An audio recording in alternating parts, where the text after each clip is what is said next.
All right. Hey, everyone. Hello. Hi. Hey, hello. Welcome back to another wonderful Wednesday night here with the Spellcast on Sunset Grid. And I think we're coming into a bit of a coming back into a bit of a little hectic scene, a little tragedy, where you definitely, I'm not gonna sugarcoat it, and I already kind of explained to you have awoken the boss monster. Congratulations. That achievement get. I don't know. Be proud of yourselves. I don't know. However you want to feel about that. Also, just for today, I think we will likely be without Tara and Art, so that's okay. She just had something she had to take care of this week. But we are here, and we have the story, and we shall move forward. Um, Welcome everyone. How's everyone's day today? Are we doing a wonderful Wednesday? Is it a wine Wednesday today, or is it, or what other beverage or consumable are we? I mean, there's another consumable that starts with W. You don't necessarily drink it. You can eat it, but anyway. I'm What? drinking. I'm drinking a probiotic Oh yeah. poppy poopy. Oh yeah, I've heard of. How are they like? Do they taste good? Yeah, Like, are? yeah, they're good. I usually drink bubbly Mm-hmm. during our sessions, but Mm. the Dwayne Reed and the Rite Aid are currently out of bubbly. So Oh dang. I got a poopy. I call it Well, poopy. look, it I mean, happens. you know. You know, people got to get creative with their flavors because all the brand names are getting taken left and right and up and down. But there is one. I was gonna say there is one brand name that is internal, but that I don't know where I was gonna go with that joke. Insert joke here. Um, yeah. Okay. So you all have just found. Well, you found a bunch of things. You found a key sword. Don't send the mouse after us, please. You found a key sword, or Squeenix, please don't come after us. You found a key Uh-huh, sword. uh-huh. You found a little pendant for said key sword.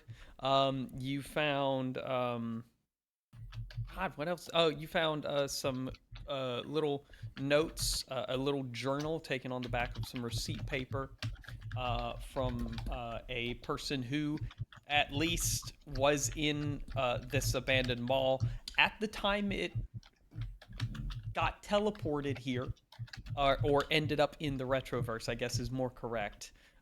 Is a more correct term to say. Um, and then you ran into a number of furblins. Hasbro, Uh-huh. please don't come after us, or Mattel, whoever owns that, I don't really know.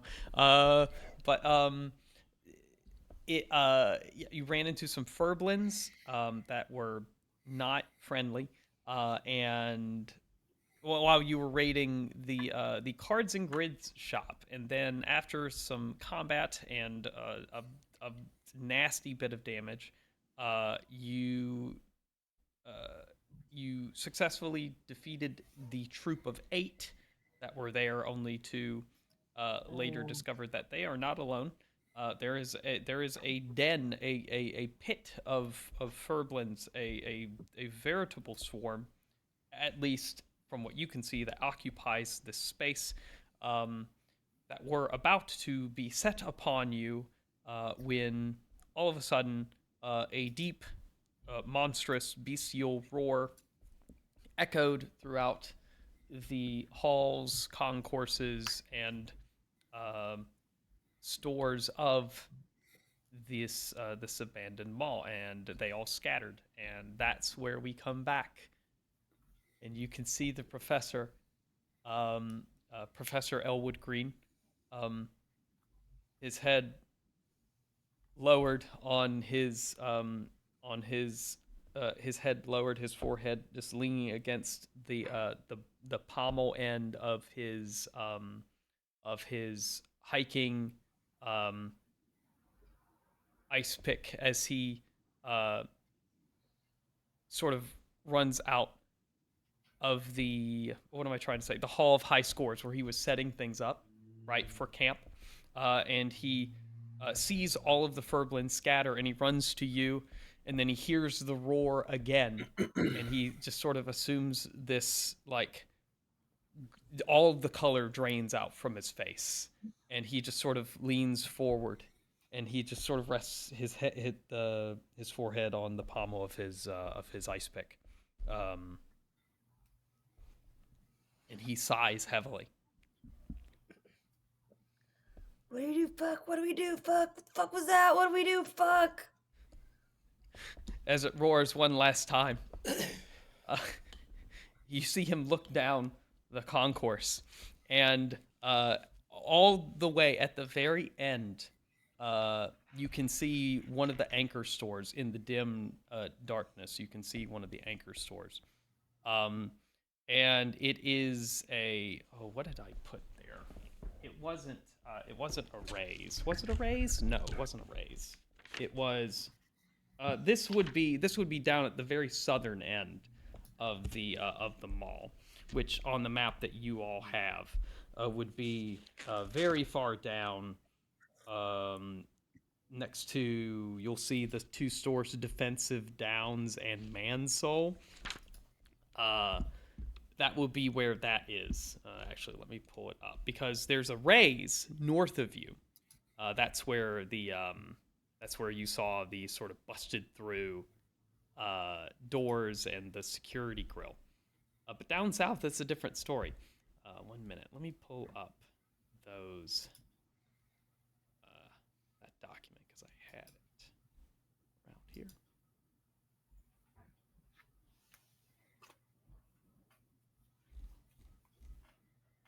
There it is.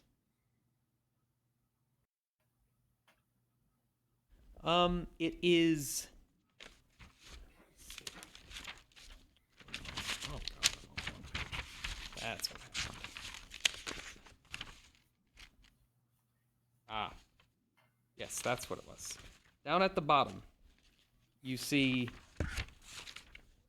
a store called Rugs, Rags, and Riches, and the. Oh, did we lose someone? I think we did. Oh, we lost a Braden. That's okay. He'll be back. You see a Rugs, Rags, and Riches, and the doors are wide open. The security grill is not down, but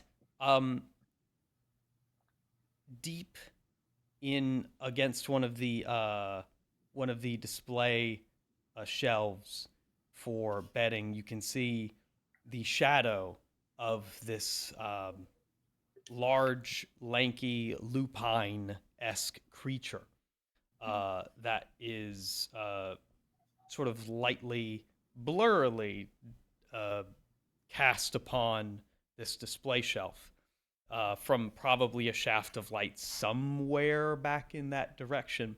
But he looks back at you all, and he says, "This foe is beyond any of you. Run!" Fucking okay. We run. All right. So you have two options. You see there is you can run just right out the mall and down the concourse. There is also the employees only door that you can see at the back of the cards and grids. I vote the employee one.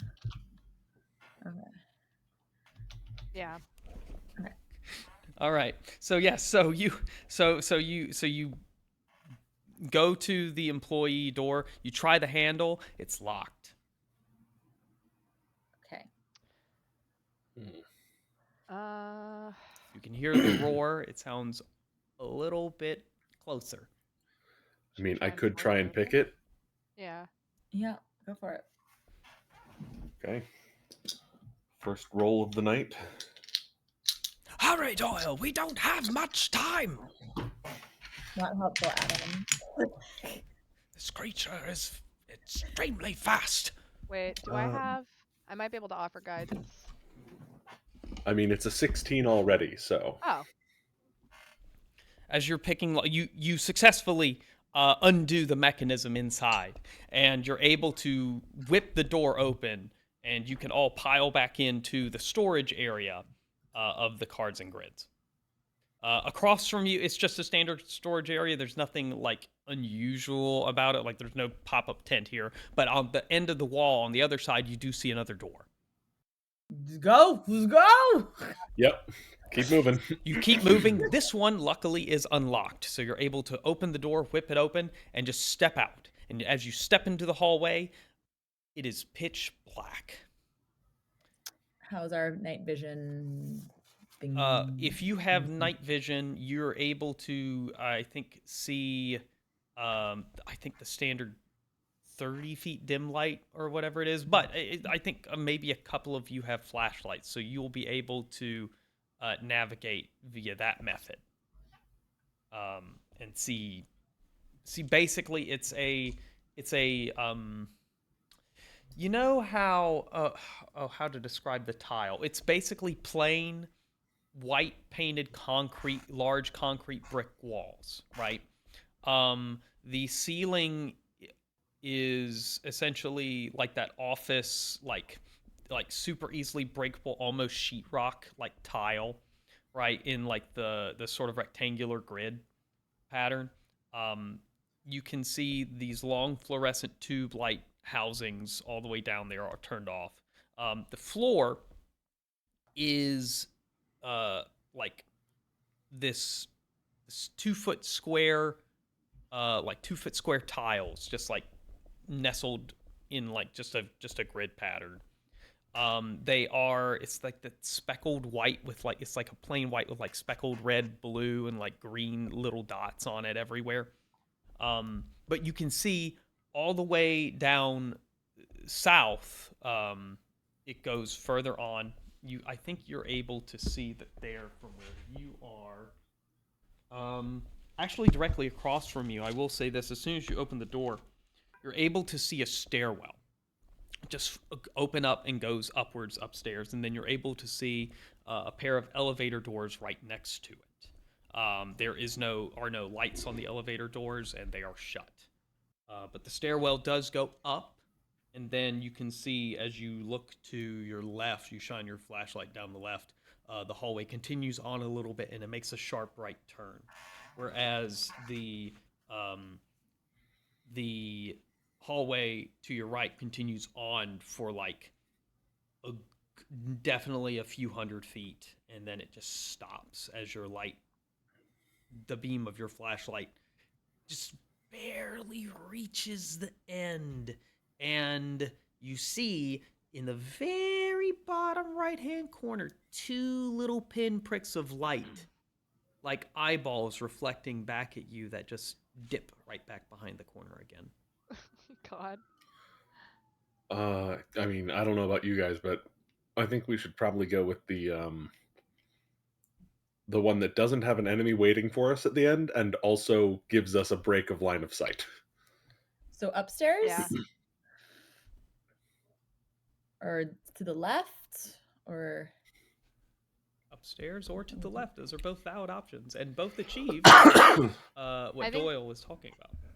Maybe to the left, because I think going upstairs might be a bad idea. okay. Let's start with the left. Yeah, we can always try and make our way upstairs afterwards. Okay. Yeah. Yes, very true. All right, so you just all pile into the left. Zen is with you, and Rocky's with you. I'm not leaving them behind in the cards and grid shop for death to take them. Brayden, you're fine. And the professor hurriedly, like whoever's in the back, the professor is hurriedly like pushing, hurry, run, run, run. To quote a sharp young man, glide, you tools, glide. So you make the turn, you make another left turn, you see the end of the hallway. There's a door with the words to Mall Concourse, just a plaque on it at the very end, and it's a set of double doors. I mean, a mall concourse sounds like a pretty decent boss arena. Yeah. But we're trying to avoid the boss, right? I mean, yes, but there's only so much we can do. I'm trying to I'm having trouble visualizing in my head where we are in context from Ah. the distance we've put ourselves from the creature. Indeed. Okay, so let's go to. In fact, what I'm going to do is I'm going to pull up the map here on stream, but also it's going to be in the. Where me find? Let me download all these actually.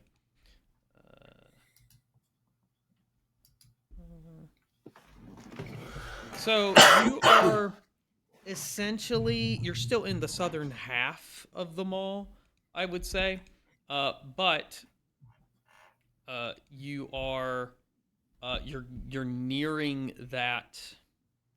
What am I trying to say? You're nearing the border between what I would call the southern half and the northern half. The northern half is where the food court is and everything. The southern half is where the main entrance is. Just a number of stores. There's no really any sort of it's probably where also you encountered the main fountain, right? That would be where that is. Let me. Where do you had posted the map of the mall somewhere? It's not under the maps channel, but Yes, where is it? that's my fault. That is my Oh fault. no, it's okay. I just couldn't remember where it was. No, I'm gonna It's forward on that. It's under Sunset Grid. Yeah, I'm gonna forward that to maps. found it. And then I'm gonna got pin it. it. Okay. Yeah. There we go. Yeah, that's helpful. Thank you.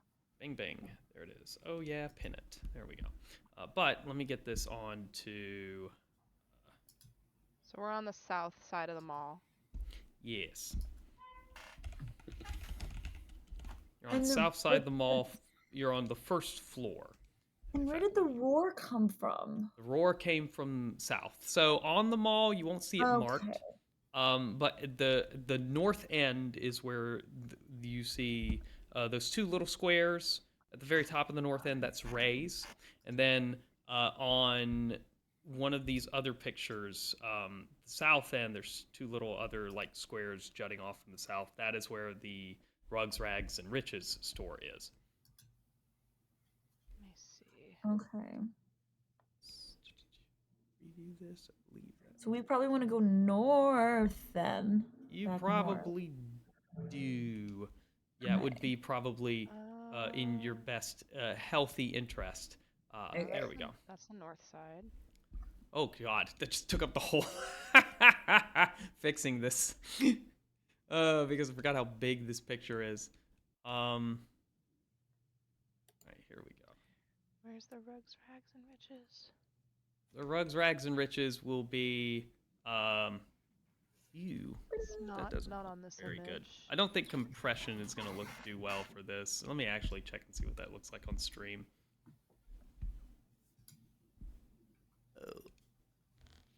Yeah, compression doesn't do that very good. Oof. Hey Braden, welcome back. Braden, you came back and everything crashed for me. Oh no! No. It's good. I mean, I managed to come back too, obviously, but... Okay, wait. I'm trying to find that image. There's only 4 pictures. Why can't I find the right one? All right, so let me. It's going to be.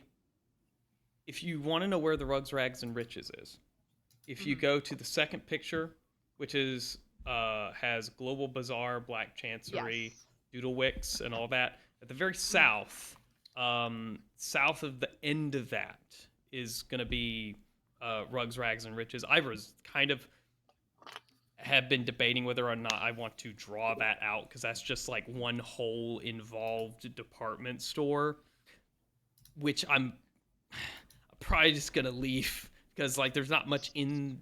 Well, I'm not gonna say what's in there, but it's to the south of what's in that second image. Yes. That's where the Rugs, Rags, and Riches is, and I will update that. And then to the north is Ray's. It's more thematic, I guess I should say, than really needed to be gridded out or anything. But for your survival, the rest of the mall I have crafted the map of. But you are in the first image currently. You are Mhm. in the portion of the map right above the door you see is the door direct is at the end of the hallway directly to the east of the store Amelia Crowley the Witch. Okay. Oh, yes, I see it. Hmm. All the way at the bottom. Yes, and that is the set of double doors that you have in front of you. Okay.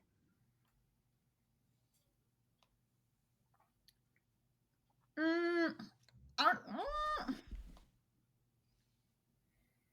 The double doors lead out towards Amelia Crowley. That's still south. That's still like right by where the enemy is.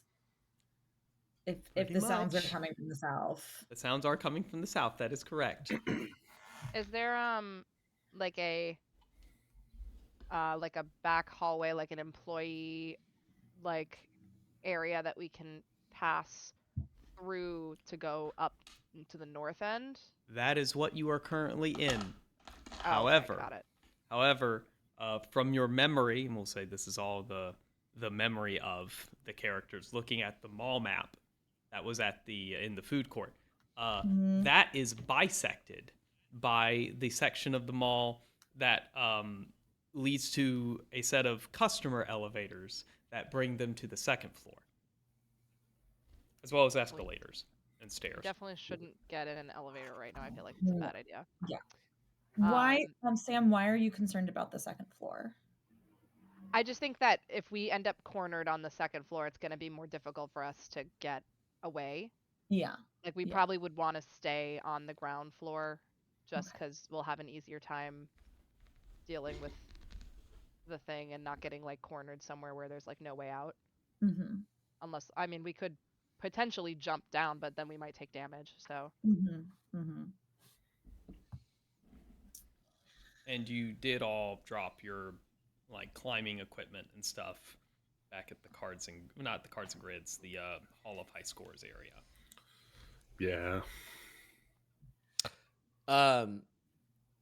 Before my internet decided to stop me from playing with y'all,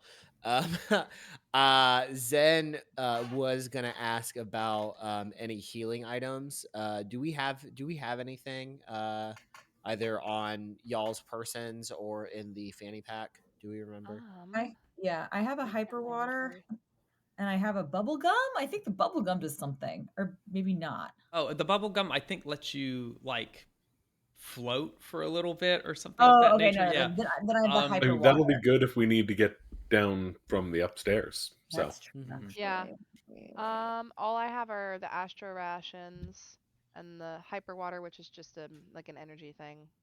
the professor chimes in as he's like hurriedly looking back down the hallways. He says, I did bring some emergency medical supplies, but they're back in the near where the tent is."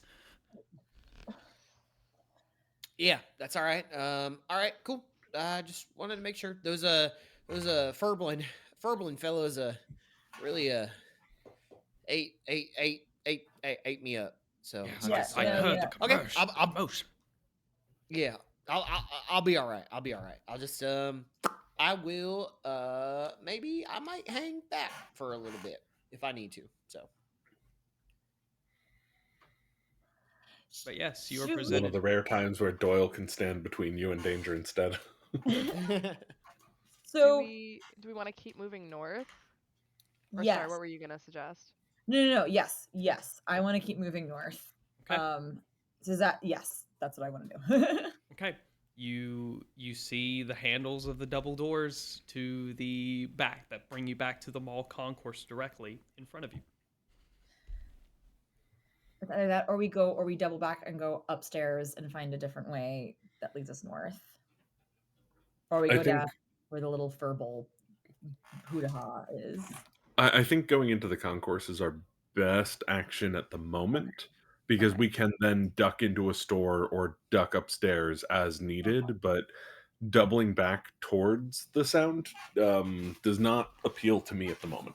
Okay. Yeah, I mean, we could potentially, if we don't want to fight and we just want to get out of here, we could lure it like to the opposite side of the mall and then That's an like interesting idea. have somebody get our climbing gear and our stuff back from the Hall of High Scores while it's distracted, maybe. But I still feel like we might end up in a confrontation. Possibly. Keep- Um, should we like go north first and then decide if we want to do that? Yeah, maybe we might be able to like at least lose it temporarily if we like hide somewhere with that, like, and then once it like wanders off, we can maybe double back for our stuff and get out. Okay. Works for me. I guess we're going through the double doors then. All right. Yeah. How do you open the double doors? Are they locked? I Can we mean, check they're if they're not. locked? You rattle the handle. They are not locked. Should we do? I mean, I guess we just push them open and hope that they don't make too much noise. Charlotte, what are you wanting to say? I kind of want to peek. You want to be sneaky? Yeah, I want to see if there's an all clear. Dude, I can do a stealth check. I'm Yeah, fine sure. doing Roll a that. stealth check. Roll a stealth check. Okay.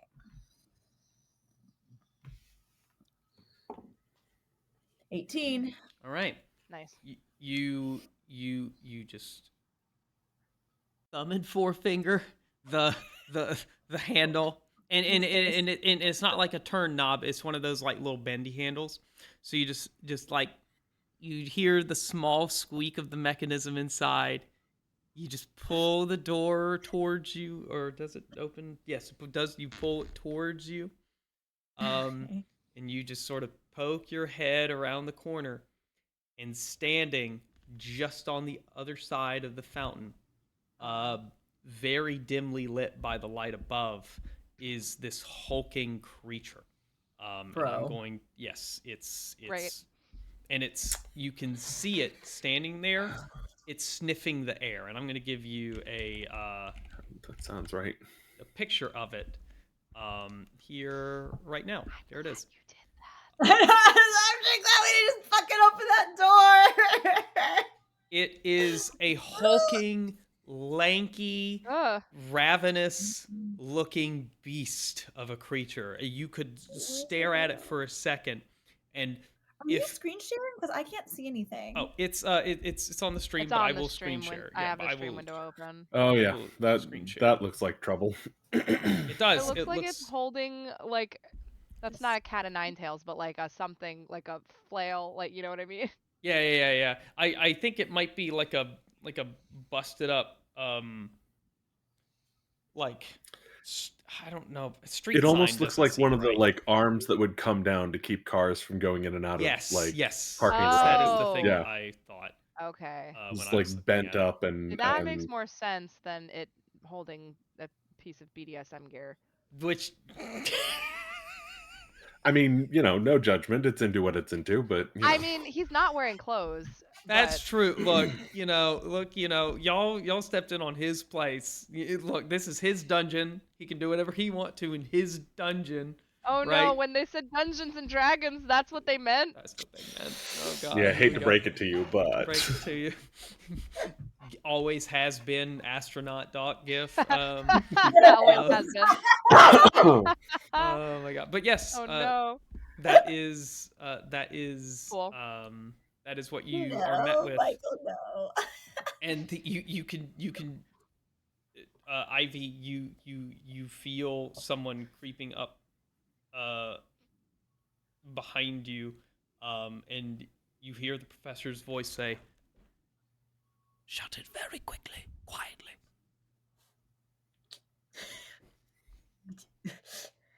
He turns to all of you, and he makes this like motion, like very quiet. Yes, the Ross friends like quiet down, sort of like motion, and he says, "This creature.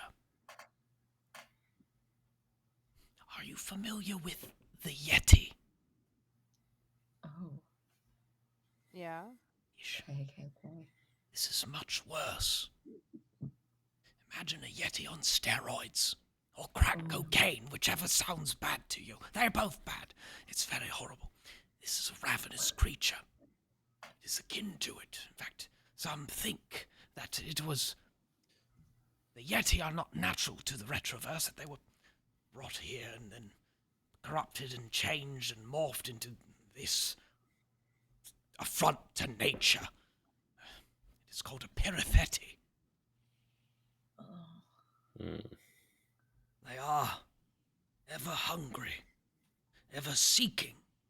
They're cunning. Their senses are peak, apex, predator-like senses. And they are... Ugly. Well, yes, they are not exactly a sight for sore eyes. They are sadistic at best. Was that I thing can we see saw the on pursed tape? lips. Look, I get it. Don't get the right idea. The right idea? Oh, the wrong idea. Well, it's never mind. We're just going to. We need to find a way to not get his You're attention. low-key kind of a freak. Look, it's always the smart Learning ones. all Anyway. kinds of things about the party these days. I'm not here to judge. It's just what I'm doing with my time. He looks at you and he says, "Now," and I'm not gonna whisper, but he basically gives you he basically says that you can probably, as he further explains this creature, you can probably, maybe with a hope and a prayer, sneak by it, because the doors to the rest of the employee access service hallway are on the other side. Or you can try doubling back. It's up to you. But he does warn you that this creature is highly dangerous. Yeah, we should not fight it. Do any of you who know spells know prestidigitation? No. Damn. I don't either. All right, well, there goes that plan. The one time that spell would actually come in handy. I never take it because it seems useless, but this is the one time it would come in handy. I mean, I like where your head is at. I like the idea of some sort of distraction or diversion. I could And maybe use an imp to I distract mean, him. that is an option. I was going to say, see if there's any mechanical toy that we could wind up and send off in a Ooh. direction from one of these stores. Ooh, And then we go the other way. like a remote control race car. Yeah, something like that. And then that That moves would be fast. perfect, actually. That we can get it to That would chase. be even better. Can we where's the toy store, the electronics store? Let me look at the map again. Yeah. Is there anything near us? Let me see. Well, so down south you have UR Toys. Okay. Yeah. I'm no longer opposed to going south since it's at the same spot on the map as us. Yeah. You also have on the what am I trying to say? On the sort of second floor, you have the store's Hardware at All, the Keener Picture, which may have some sort of sound base implements. You also have the AYNE, which is the Are You Not Entertained, which is basically a pretty large pop culture and music store. You could probably find some sort of speakers, maybe. I don't know about remote control cars. An RC car would 100% likely be found in the UR Toys. And then also in this area, of course, if you... This is so Home Alone. Yeah. Yes, pretty Home Alone much. shit we're about to do. Oh, yes. There's also the Gadget Cabin, which is in the food court. And I almost forgot, on the first floor, yet unfortunately across the concourse from you, on the other side of the concourse, there is the Electro Yurt, which is the competitor for the Gadget Cabin. They both basically sell electronics based components and some very minimal like Hobby Lobby esque like RC stuff. Okay. Idea. We find we look for something like a remote control car or something that can move, and some kind of gadget or toy that makes noise. We strap the noisemaker to the vehicle. I can use either an imp or mage hand or something to carry it to like the other, as far north of where the thing is as possible, and maybe use the imp or the mage hand to like remote control it to distract the beast into going in that direction, so we can go back to where our stuff is in the Hall of High Scores and get our stuff and get the hell out of here. Cool. Wait, how are we gonna get out of here? Yeah, I am mostly on board with this plan. My only thought is if it came from the south and we send it north and then go south, when it catches that car, it will probably then go back to its home in the south. We just be So telling. we'll have to move relatively quickly Yeah, and hopefully with a plan. yeah. Yeah, I mean, we gotta either way. We gotta get back to where we camped out and get our stuff that we left there. Yes, But yeah, how are we getting out of here? this is very well. With the presence of this creature, the safest way would be to, the quietest way will be to use use the ropes that we use to rappel down through the skylight.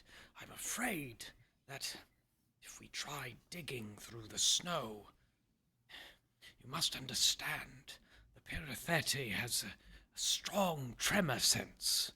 It's attracted to vibrations. I have a It is very very important question for territorial. you, Professor.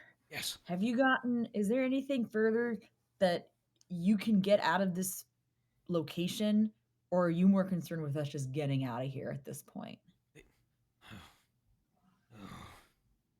Is this the anomaly? Like, have you gotten enough anomaly?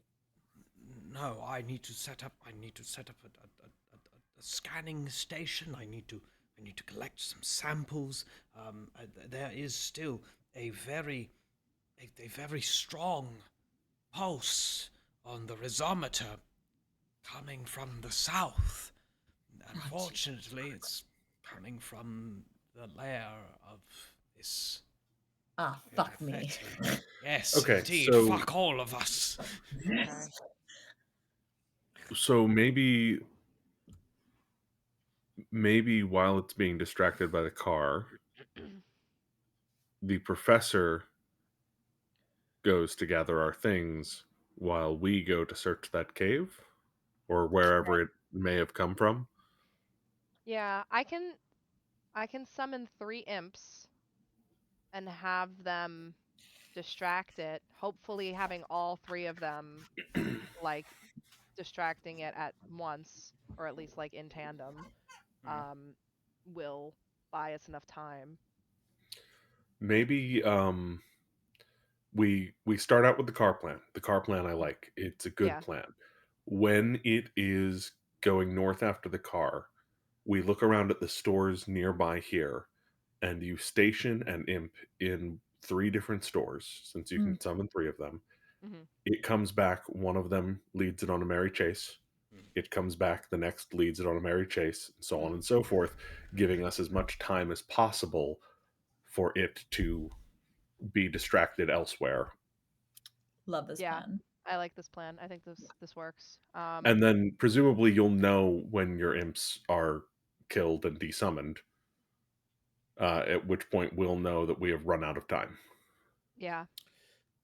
Could the solution to that be, because you can look through their eyes, right? I can But it blinds you. But I believe I can also communicate with them telepathically within a certain range. I'm trying to find that now.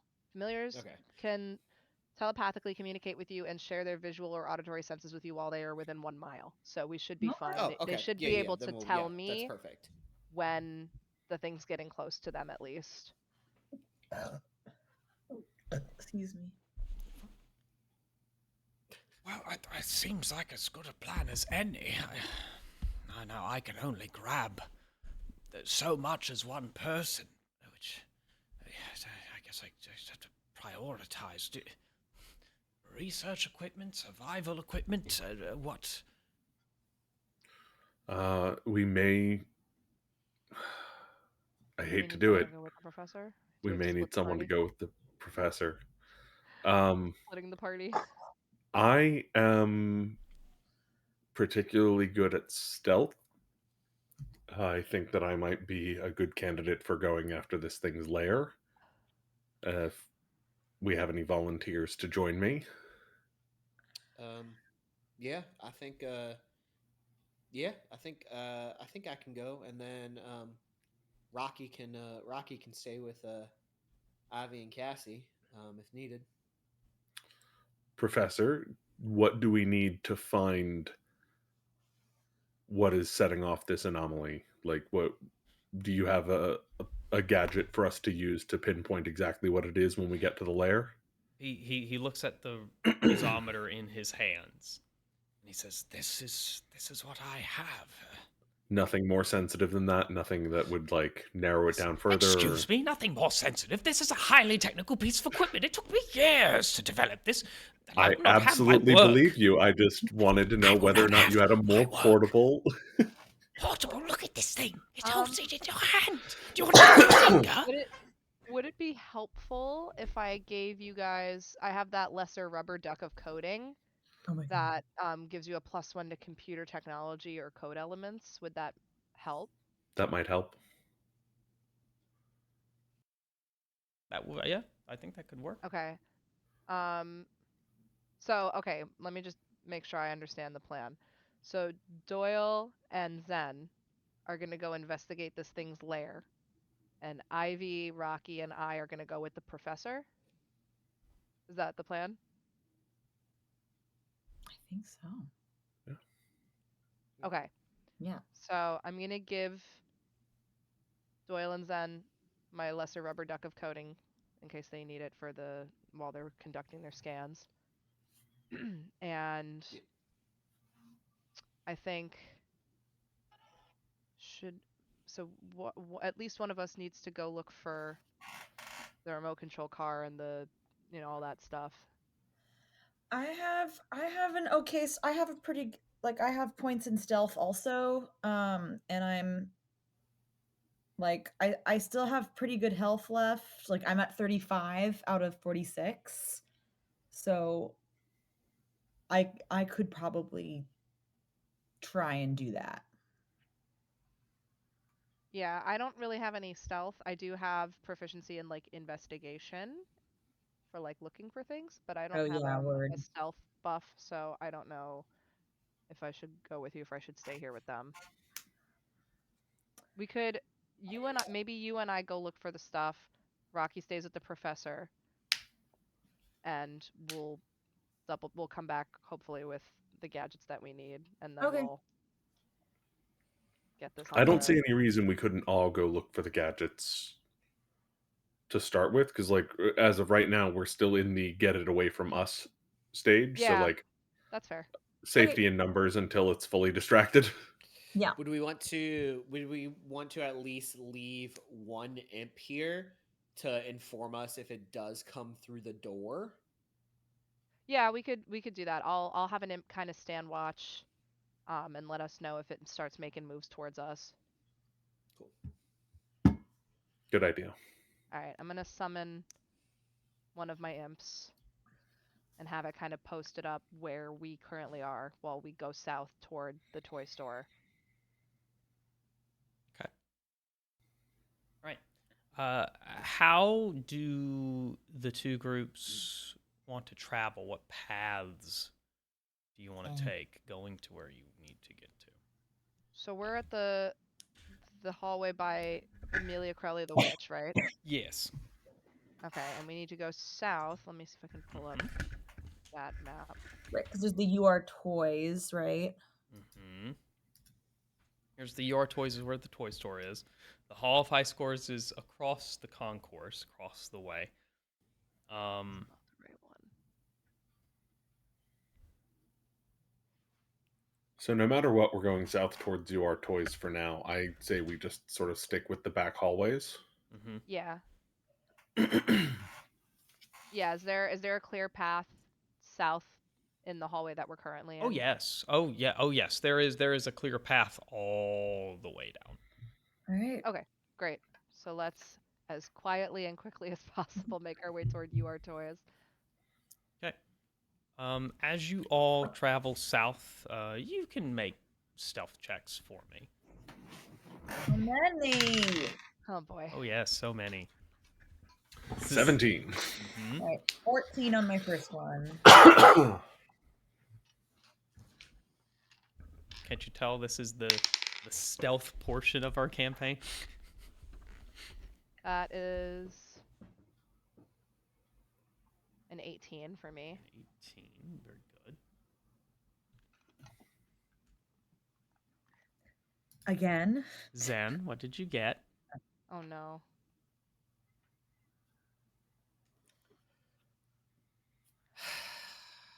Oh Uh-huh. no.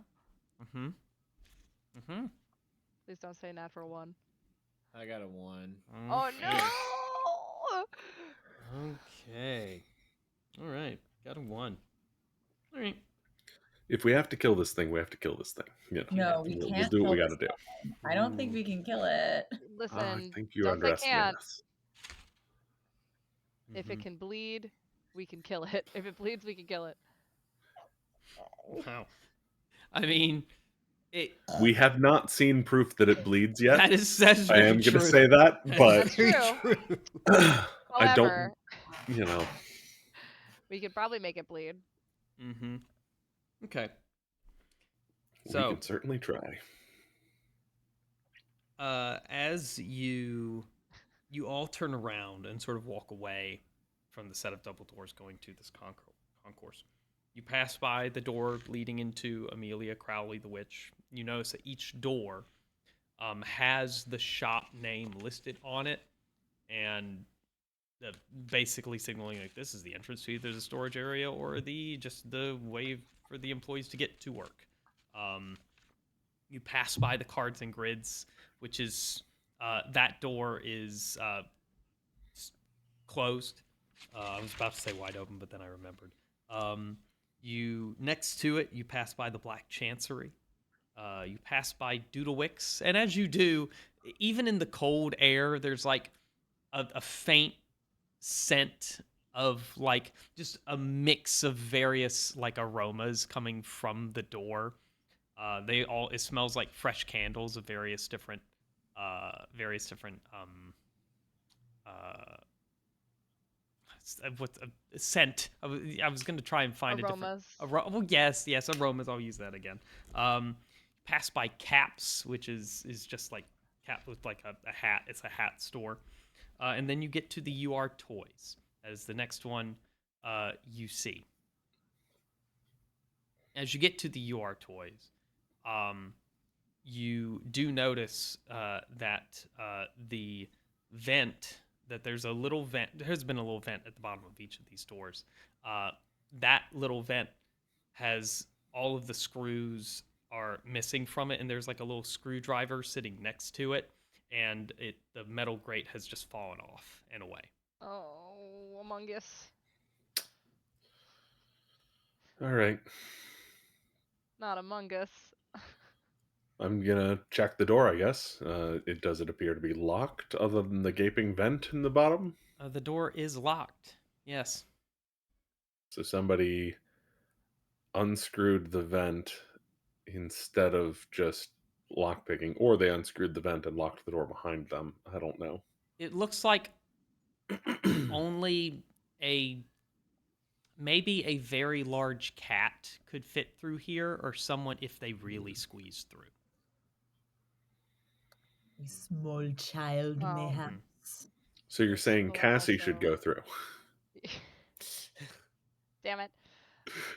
Yeah, I was No, just I'll just thinking unlock about. the door. I'll just unlock the door. But Okay. does No, it's somebody fine. want to like look through the vent and see? I'll look through it. Yeah, Okay. Yeah. It's see if there's it's obvious danger on the other side. Right. you look through the vent. It's basically just a hole in the door at the bottom. You can see it's just a storage area with lined with various toys. Some marketing materials are piled in a box. Then you can also see some cardboard cutouts of some toys on sale, or that they were promoting at the time, including like a very large stack, like cardboard cutout stack of like furblins, right? Okay. Which spooks you a little bit at first. You also see a cardboard cutout of a furblin that is of a different design. It it looks like it's like a calico sort of like fur. It actually has like working arms and legs that are like stubby. They're not like they're not like normal, right? They're like little stubby arms and legs. Um, he's got a cool little tie-dye bandana on his head, and it's the words underneath say limited edition, um,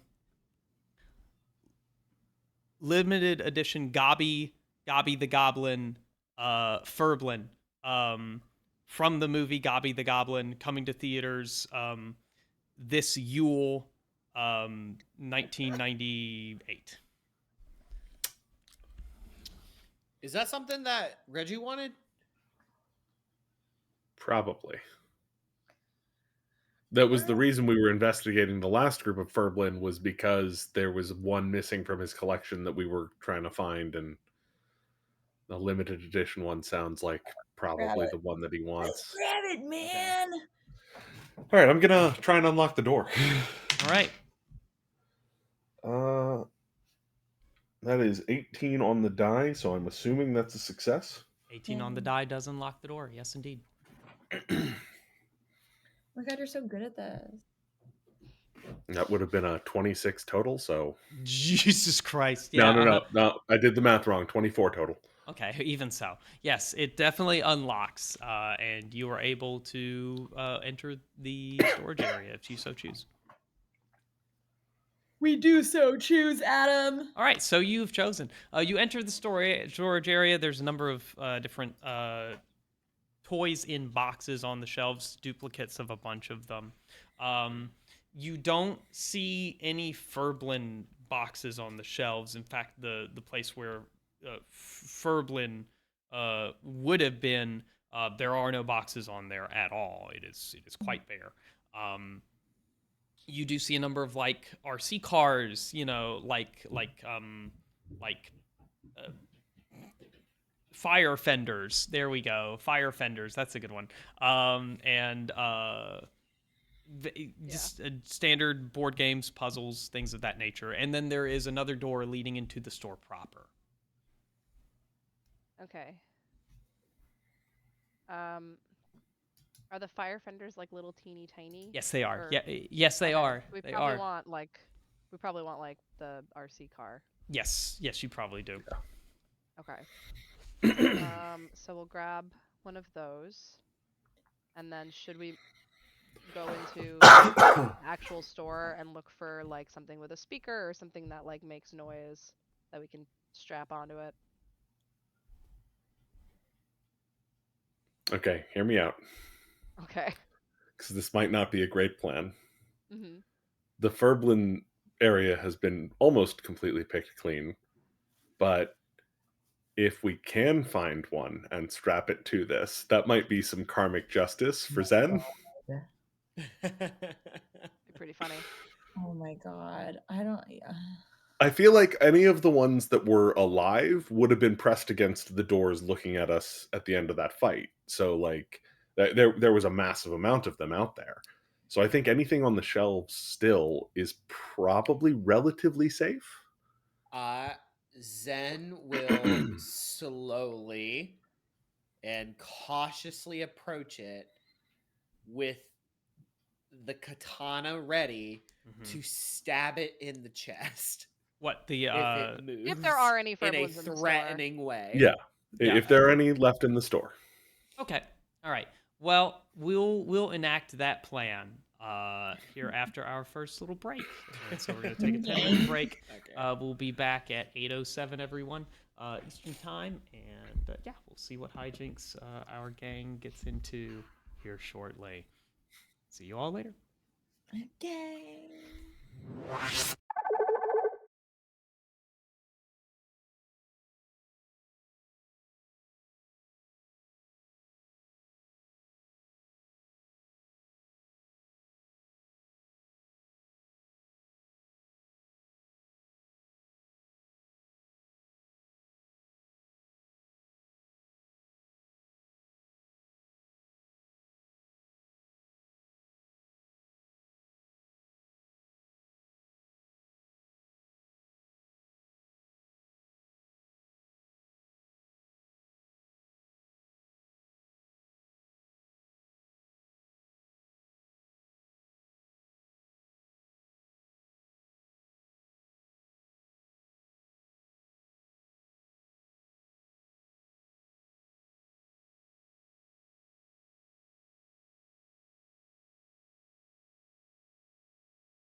All right, everyone, we are back. Let me cut out the music real quick here.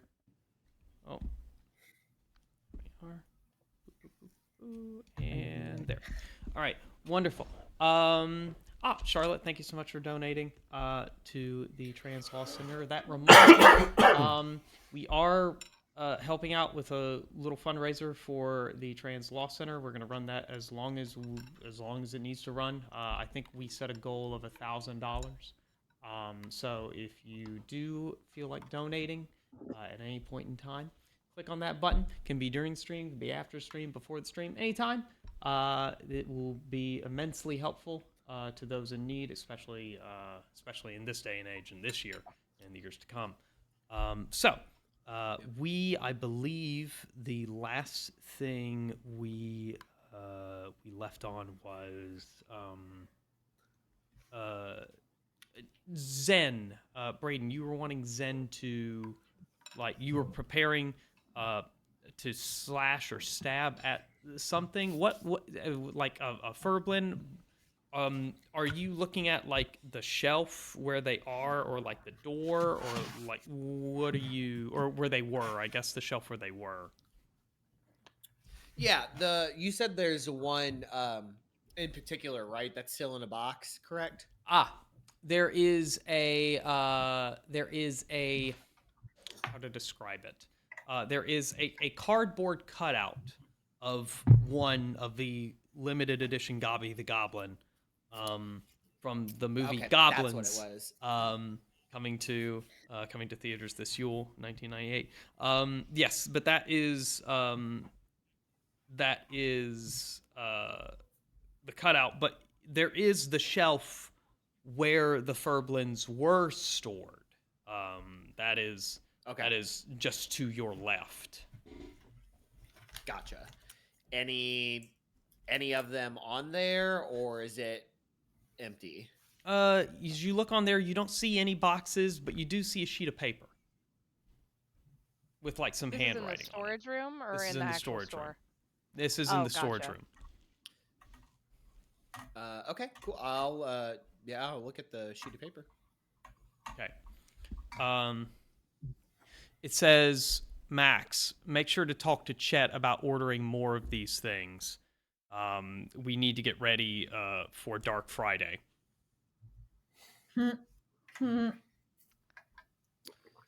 Oh, well, damn. That's a letdown. All right, well, I guess they don't have any of the limited edition ones. Maybe there's still some inside the store. Yeah, I mean, it is worth checking. I would still be cautious about it. Yeah. Oh, absolutely. I will be ready to stab and slash as if my life depends on it. And currently, the way I'm feeling right now, bodily wise, it does depend on it. So, I mean, as much fun as it would be to just like let you go through with this, why don't you let me attempt to pick up the next one?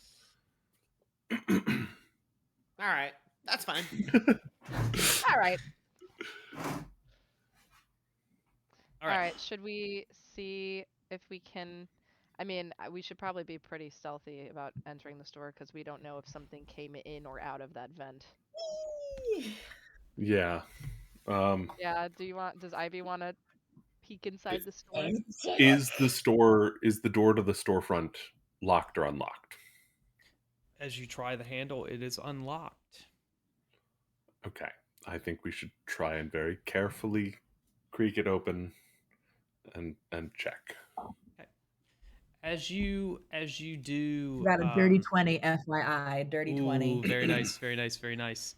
As you do crack open the door, you do feel the little piston that would be a little turn locking mechanism shoot out towards you a little bit, indicating that this door is probably meant to keep customers from coming back here as opposed to the opposite way. But you are able to crack it open, and you are greeted with the storefront of UR Toys. You're essentially entering right behind the checkout counter. So you are able to see the cash register, just shelves lined with different sort of like toys, different little plushies. Again, more fire fenders as I have described before. Also, there is a cabinet with some video games and like consoles inside of it. You can see on in front of the floor along somewhere there's like a tumbled pile of Bricko sets, which used to be sort of like stacked on top of one another in a display, but they're just scattered along the floor. You also see very prominently in near the front, even at a distance from where you are, if you like kind of like angle yourself and get like a little like keyhole view, you can see a whole pyramid like display piece that is shelves full of furblins. And make me a perception check. All of us? I think Doyle mostly. Doyle was the first one through the door, yeah. I was under the impression that I was the Ivy first was, because Yeah. she Oh, rolled sorry. the stealth Ivy. to get it Yes. open. Yeah. My apologies. Ivy, you give me Oh, its okay, I'm perception. gonna do perception. Yes. Mhm. Okay, 11. Even from this distance, you can tell they're all opened. They're all opened? All of the boxes are open. Wait, are the Mhm. furblins inside of the boxes? Yes. Oh, that What? bodes well. Oh Okay. yeah, so they're definitely still alive. Okay, I'm curious There's though. dozens on this little centerpiece. What Let's abandon the brought Furblin them? plan.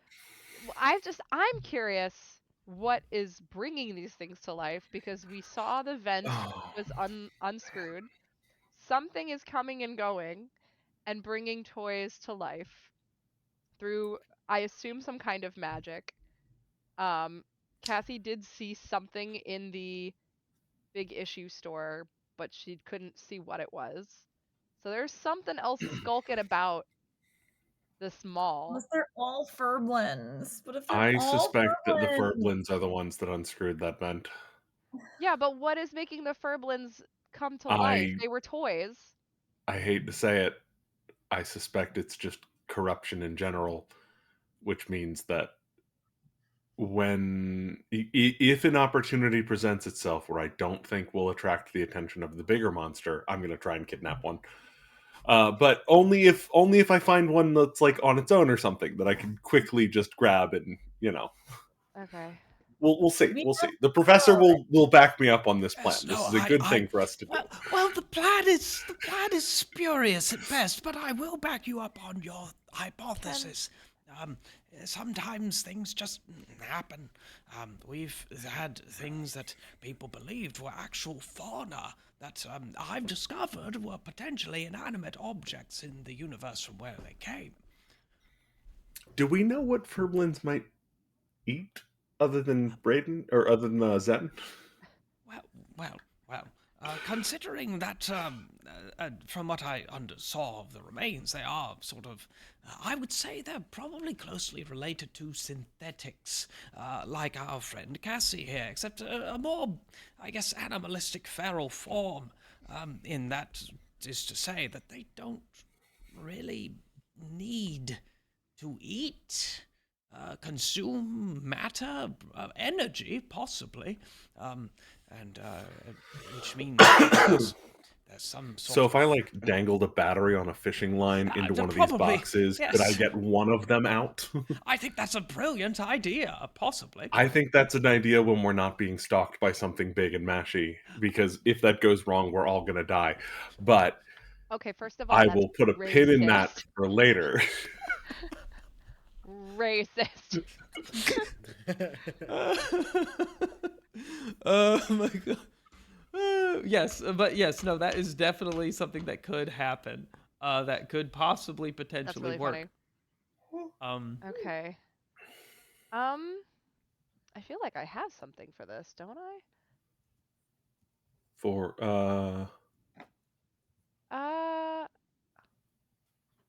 I have like an ability or something? Well, so. Oh, wait a second. Mm-hmm. I don't know if this will work, Okay. but hear me out. I'm very So excited. I have an ability called Flare Jump, where I can use an action to push my consciousness into an empty shell, such as a lifeless robot or dead body. Now, I don't know if these technically count as lifeless because we don't know if they're active currently, Wait. but theoretically, if this pans, Cassie could push her consciousness into a Furblin. Her body would temporarily go would power down. Mm-hmm. Um, and then do something to make the Furblin unable to attack, like bound it or what. Like you guys could do whatever you need to Yeah, do we to the tie it to an Furblin. RC car. Yeah. Yeah. And Love then this. her consciousness could jump back into her body. So Mm-hmm. my question is, are you willing to do this more than once so that we can tie one to an RC car and also stuff one into the bag of holding for me to examine later? So I can only use it once per long rest. Okay. I But guess we should use it on the car then. yeah, it says you can use an action to push your into a lifeless a robot or dead body. Blah, blah, blah, blah. For the next hour, you control that shell as if you were your own body, losing all of your abilities and gaining theirs, your hit points, blah, blah, blah, blah. During this time, your original body is unconscious. You will return. You return your will to your own body if the shell drops to 0 hit points, if you use an action to return, or if the shell moves more than 1,000 feet away from your body or to another plane. You must finish a long rest before using this feature again. You can also use this ability to tag along inside a willing creature, experiencing everything the creature experiences, though you have no ability to control the creature without its permission, is what it says. Mm-hmm. But that is an option if we need to do that. So, Cassie, give me an investigation check real quick. Oh boy. Okay. What's my ability score for that? Move my wine out of the way. Investigate. Oh, good. I have proficiency in that. Don't fuck up. Mm-hmm. Immediately fucks it up. I got a 7. Okay.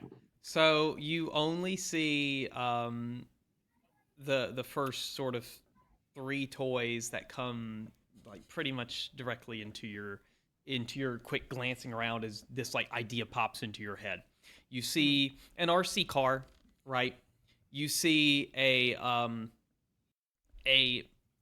package in a box. You see what looks like a robot, like sort of like man humanoid robot looking thing, but its arms, its body, and its legs looks like it's made of like different robots, and it looks like it's advertising a henshin show. You Okay. also see a tiny like animatronic toy T-Rex. Okay. But these all sort of your HUD like highlights them with like a targeting reticle. These all flare up as potential things that you can occupy with your flare jump. Okay. Yeah, I mean, I was thinking of like if we wanted to take one of the Furblins with us, but make it so that it couldn't attack us. That was the thought that I had.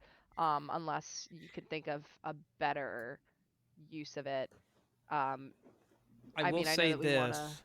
I will say this. Your HUD does go over all of the Furblin that you can see, and none of them seem viable because they are coming up as hostile creatures.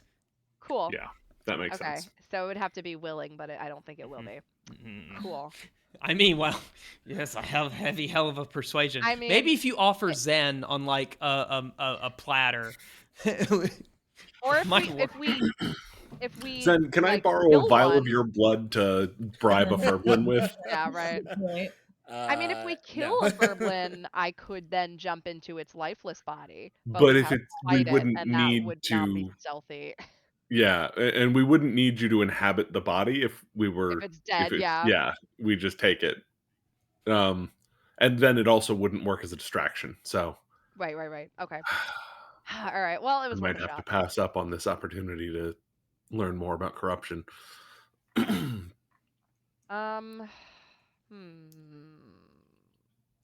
So Looking at my other stuff.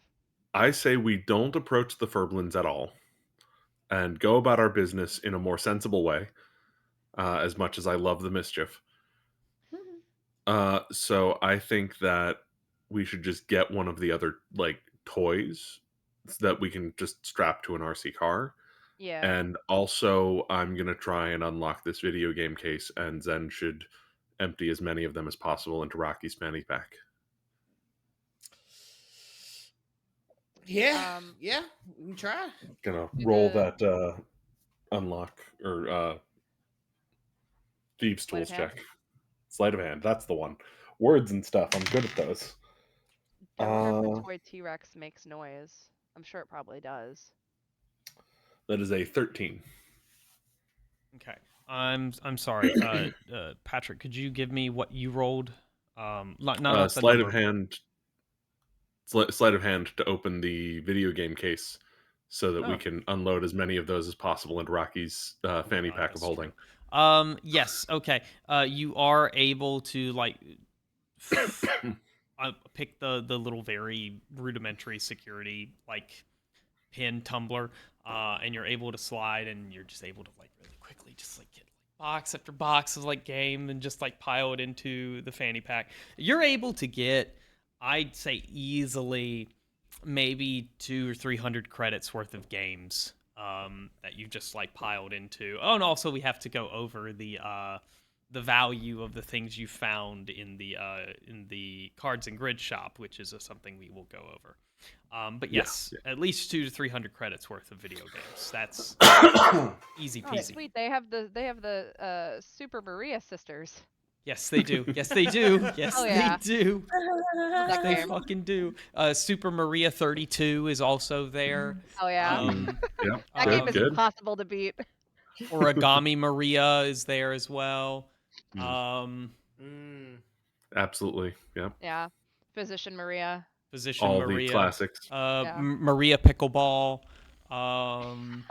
They also Maria have Fiesta. Maria Fiesta. Yes, they do. Yes, they do. Oh no! Now I'm trying to think of an Yeah. I'm trying to think of another name for Super Sonic the Maria Hedgehog. Buggies. Ah, there you go. Maria, but that's a very popular that's a one. good one. Yep. Maria versus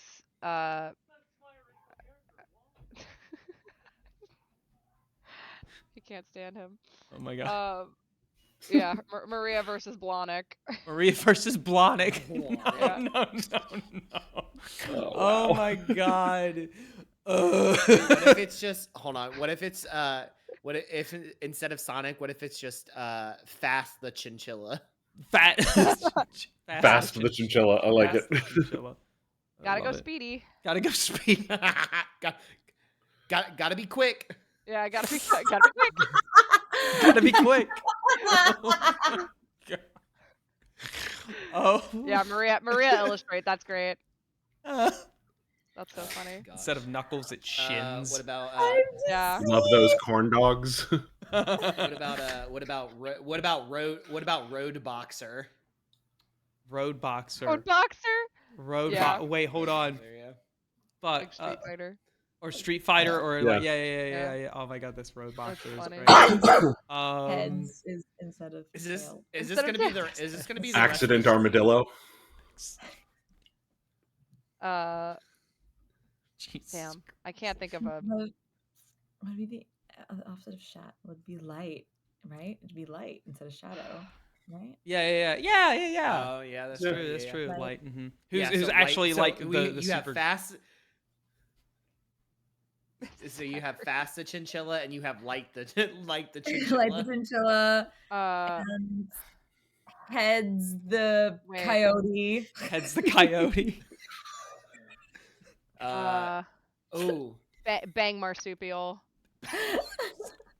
Oh yeah, there we go.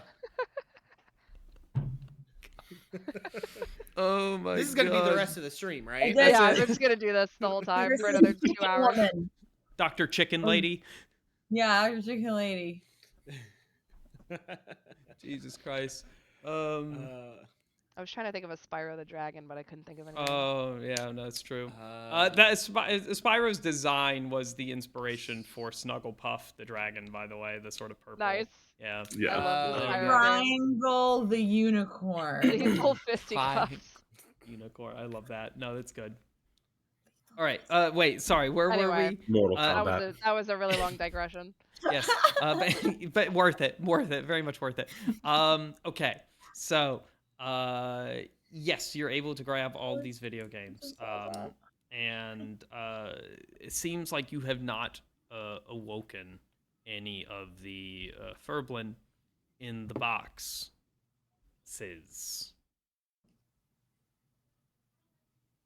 Bro. Professor says, I think it would be very wise if we get the fuck out of here. Yeah, probably. I want to test if this dinosaur knows. I don't want to make noise because I don't want to alert the thing. Well, then grab it, I guess. Yeah. Is there anything on the box that indicates that if you like push a button or pull Yes. a string or something? yes, that there's makes noise? 100% a try me button, and it's Right. like it's right on the side of the T-Rex's like rib cage, abdomen sort of area. Amazing. Yeah. 7 unique roaring sounds. Yes, 100%. Fabulous. So we'll grab one of the RC cars and the dinosaur toy. Mm-hmm. All right, very Now, good. do these boxes say batteries not included? Oh, fuck. Yes, they do. Yes, they do. See, I know your tricks. Mm-hmm. Very Didn't good. even think of that. Good catch. Yep.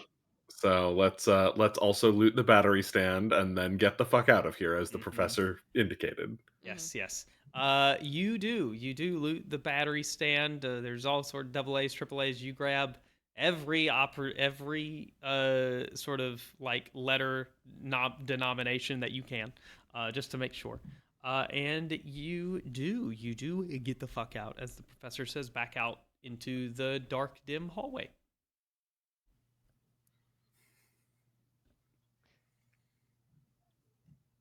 Where to now? I guess. We're going to implement the plan, right? Yeah, we have to go back in the direction we came in. Mm-hmm. Okay, so you do. Wait, what is the range on Mage Hand? 30 feet. Okay. Would you say the car and the dinosaur together is 10 pounds or less? Yes. Okay. Yes. So my thought is we go back to where we were. Mm-hmm. I use the mage hand to kind of drop the toys that are tied together, like 30 feet away in the other direction from us, and then have it remote control the car and have the imps posted up in those 3 adjacent stores. And then I guess if we want to try to get it away from us, because we need to go back to our area where we camped out and get our stuff. You guys are going to go investigate its lair. And then we need to go up to the 2nd level to get out of here, right? So we probably want it to go as far north on the ground level as possible. Mm-hmm. So that's, I guess, the direction that I'll have the car go in. Mm-hmm. Is that a solid plan? Does that work for everybody? Yes, it does. Okay, cool. Okay. All right. yeah. So who split up in what groups? I believe me and Zen, Doyle and Zen, are going towards the lair. Okay. Doyle and Zen going towards the lair. Cassie, you're working on the imps and the RC car and the T-Rex thing and everything. Ivy, you're with the professor, or Yeah. are you going are you wanting to take the professor with Cassie before you start doing that? I want to make sure that the plan's working, I Okay. think, before we go back for our stuff. Yeah. So yeah, I'll go with Cassie for now. Cool. Yeah, once we see it go off that way, we can start heading back, and I'll have the imps communicate with me as each of them deals with it, one by one. Fair enough. Okay. So, you go up to the double doors leading into like the sort of the main fountain area, right? Of the hall of the mall, which is like the main entrance, sort of like foyer, uh, courtyard. You, you very slowly open the double doors. You don't see it anymore. You don't hear it. I hate that so much. Yeah. Well, hopefully when the toy starts making noise, that will draw it back out. Because it's better for us to know where it is than for us to accidentally bump into it somewhere. Mm-hmm. I would hate Mm-hmm. to think that it's just in its lair waiting for us. Okay, so we've strapped the dinosaur to the car. Everything has batteries. Everything's working. Mm-hmm. My mage hand is going to pick it up, float over to, I guess, the fountain, Mm-hmm. drop it off next to the fountain, Okay. and then float back over and grab the remote control Okay. and start kind of just driving around in circles until it's coaxed back out. And once we see it, it'll start just driving north, and hopefully the thing will follow it. Yeah. No, that's a good plan. It's a very good plan. Um you start driving the car around, right? Um all of a sudden from above, out of like above beyond the balcony, sort of like where the balcony cuts off, jumping straight down from the top of the balcony, it basically leaps into the center of the fountain, this Pirathetti, and you see ice chunks just sort of like just scatter as it lands, and you hear cracking. You can hear the sound of like tiles sort of like breaking along the borders of this fountain wall, and its head darts immediately to where the RC car is, and it starts to chase it. All right. Where do you drive it? North. Okay. Whatever direction is away from us. Okay, you do. You drive it north, and as soon as you start driving it north, you see the thing move at like it moves faster than you, and it doesn't look like it's dashing. It doesn't look like it's even breaking a sweat. This is your perspective of how fast this thing moves. Yeah. You see it leap like 45 feet in one direction and like grip onto the side of a wall as it's watching the car drive north, and then it sort of leaps to the other side of the mall, grips on, and it just watches the thing. And the scary shit about this, the only sound it makes is when you hear the claws embed in the sheetrock of the mall wall. Fucking hunter, man. Cool. Yeah. Cool. Yeah. Oh yeah. This is fucking scary. And Speaking of. yeah. Speaking of, yes, exactly. There's wild beast. And it just drives north, and the T-Rex is making the little 7 different unique roaring sounds as it goes While along. all of that is going on, I'm Yes. immediately going like, all right, Professor, let's fucking go. All right, let's go quietly. Let's go quietly. Yep. So, you all see that it is. Do you go into the concourse and or do you go back into the hallway? I'm gonna do. I think Professor and I should take the hallway method and just retrace back to. Okay. Okay. Cassie, do you go with them or do you stay at the doors? I guess I should go with you guys as long as it's going off in that direction. Once it gets like far enough that it's nearly out of eye shot, I think I'm gonna go in that direction with them, follow them back toward camp. All right. Very good. And I've got 3 imps posted up nearby in different stores to kind of keep eyes on what's going on. Yeah. Good. Very good. Um. So, yeah. So you, all three of you, sort of move to the back to the Hall of High Scores. Very good work. I'll be back to you in a minute. To Doyle and Zen, you three are sort of moving down, I guess, back along the employee hallway down south. Correct? Yeah, we're Okay. following the rhizometer to wherever it's going to lead us. Okay. As you sort of trek down this sort of very dark hallway, you're holding the rhizometer, and it looks very much like the sort of like the radar beeper in Alien Isolation. Um, very much like that. Um, you're sort of, you see this one blip that is south of you. And as you're walking down, it does get a tiny bit louder and a tiny bit more like the blips are becoming stronger incrementally until you round the Is there a way to corner. turn the volume down on this? Uh, of Because all the when that dinosaur knobs, stops making noises, oh yes, of all the knobs, I mean, you can make a technology roll or an intel, which is an intelligence-based roll, and you can use the rubber duck of coding to assist with that. I think that's like I think it's like a +1 or something of that nature. I It's had plus that written something. down. Yeah. Let me see here.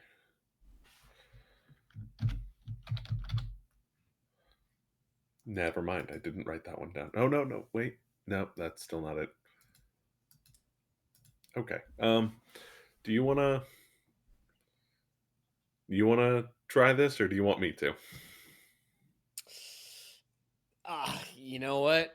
Honestly, after you, I will watch your back, and I will make sure everything's okay. Okay. So just that is a 15 Okay. without the duck. Without the duck. So a 16. Yeah. So yes. So you're able to search around all this thing, all of this device. You're intuiting knobs and buttons that are not labeled because this was not made for sale. It was just like made for the professor to use on his own.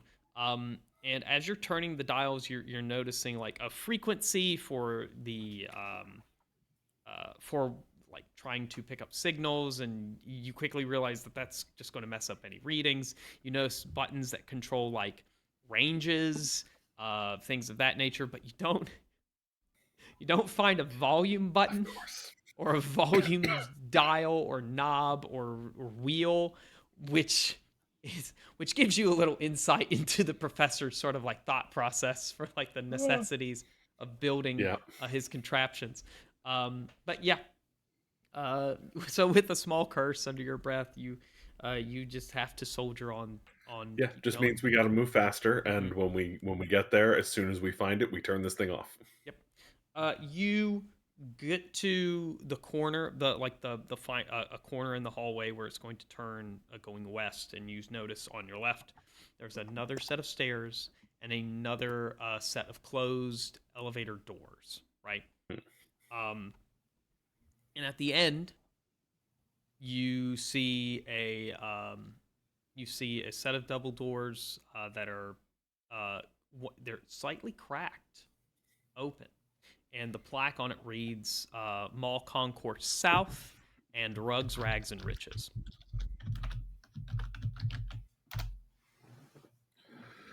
Okay.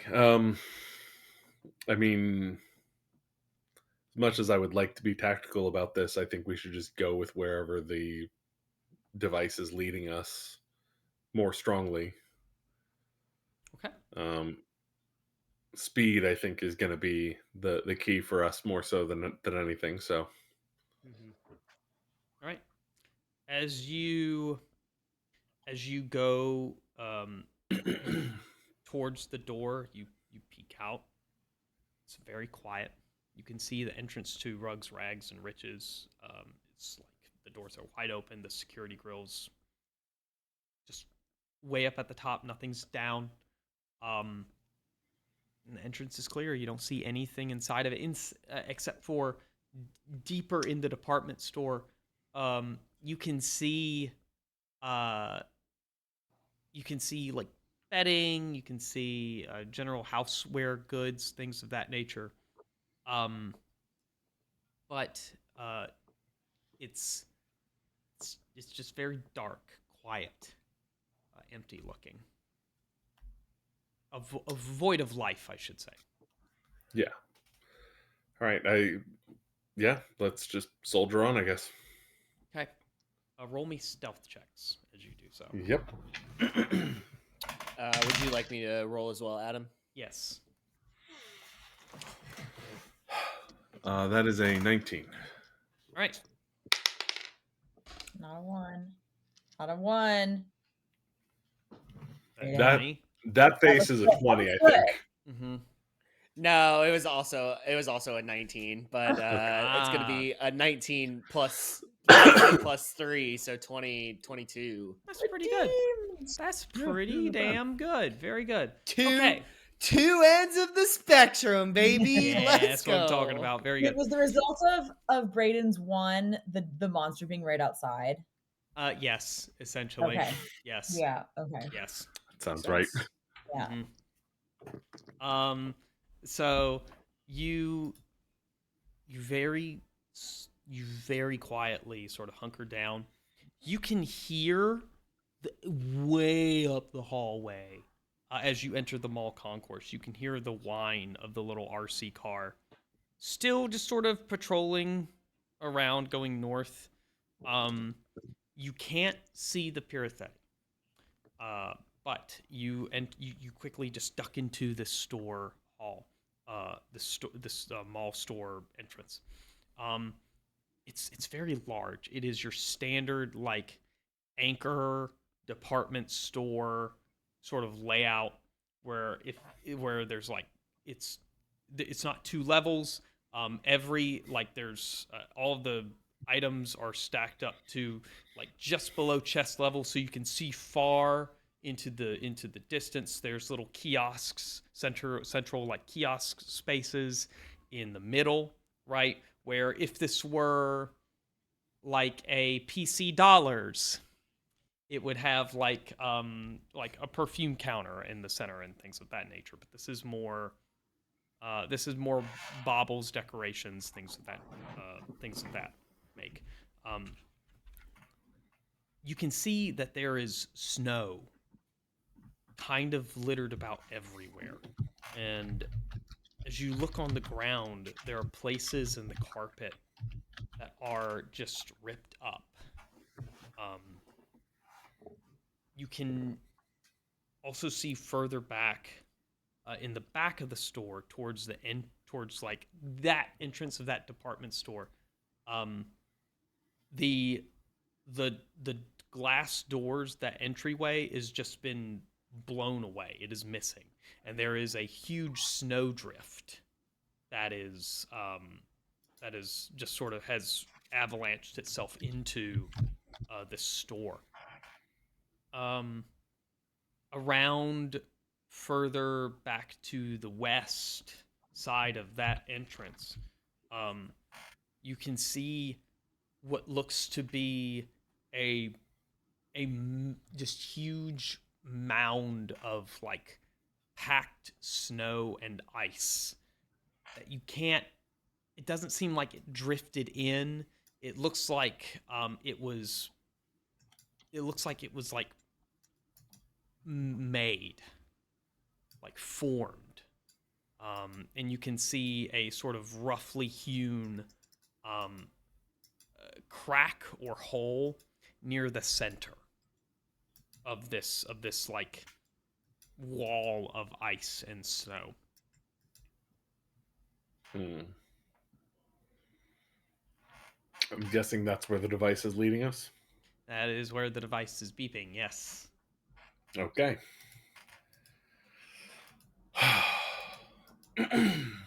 Against my better judgment, I think we should investigate that. Ah, yes. Very good. Yeah. Okay. Yeah. So, you all slowly move through along the carpet. Zen, make me an investigation check as you sort of tread along the way. Cool.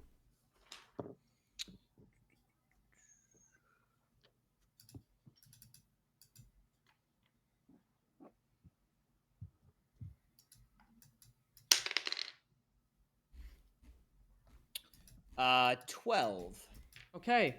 Um, your foot kind of gets hung up on a like lifted up piece of like torn carpet. You don't trip, but you look down and you notice that claws are what made this rip in the carpet, and you can see pretty widely placed footsteps. And as you investigate these footsteps, you also notice that the carpet has a few streaks of like sort of a muddy red trail that follow these footsteps towards the direction of the mound of snow.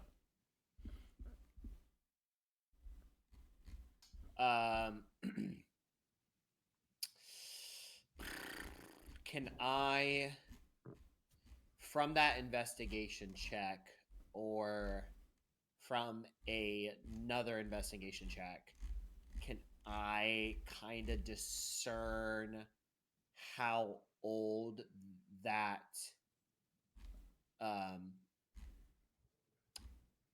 I'm assuming it's blood. Like, I'm assuming it's dried blood. It wouldn't. I will give you can that I it is blood. That's easy. And in terms of Okay. age, this is. It looks to be about the same hue of brownish red that was on Okay. the fur, the synthetic like faux fur of the furblins that attacked you.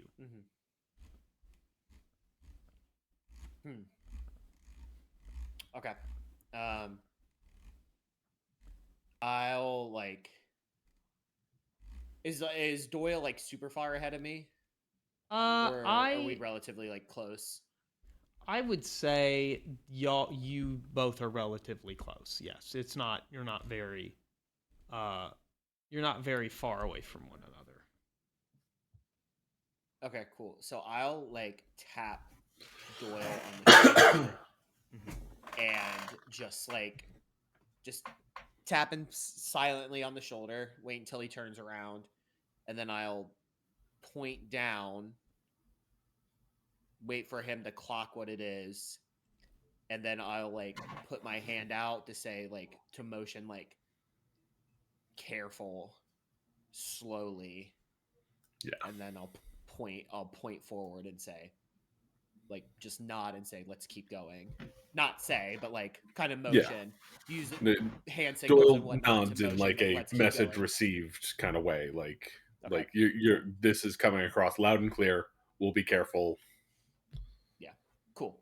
Unless Adam wants me to roll an insight check, but I don't feel like this is really warranted. No, you're fine. No, it's not warranted. Not warranted.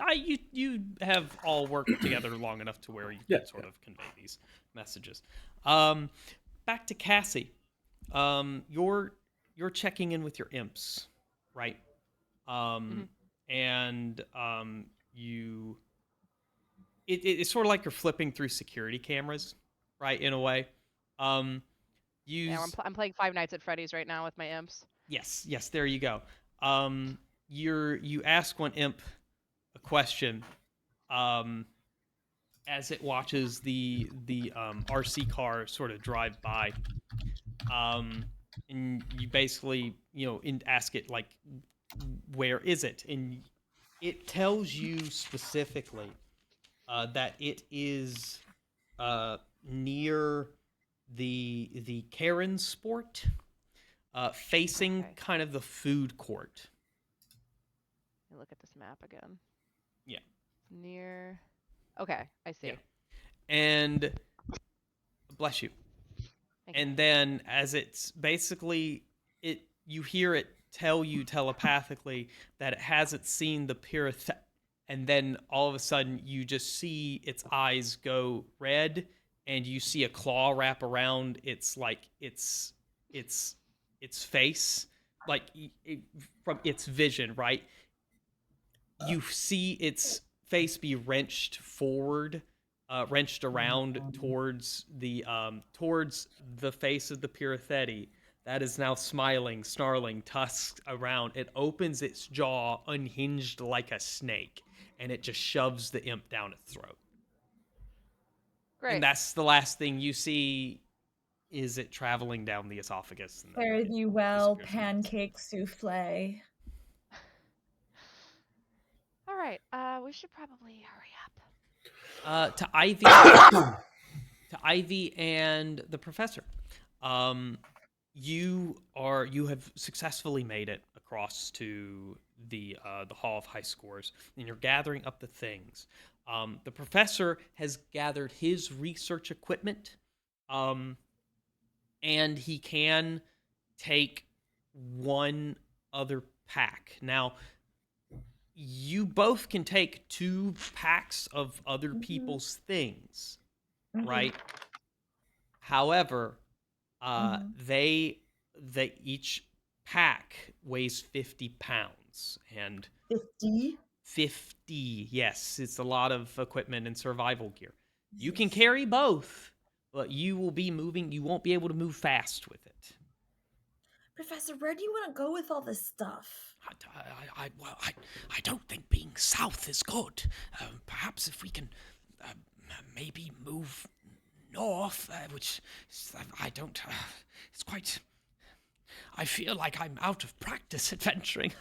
But I just don't know how much time we have. that is a very good point.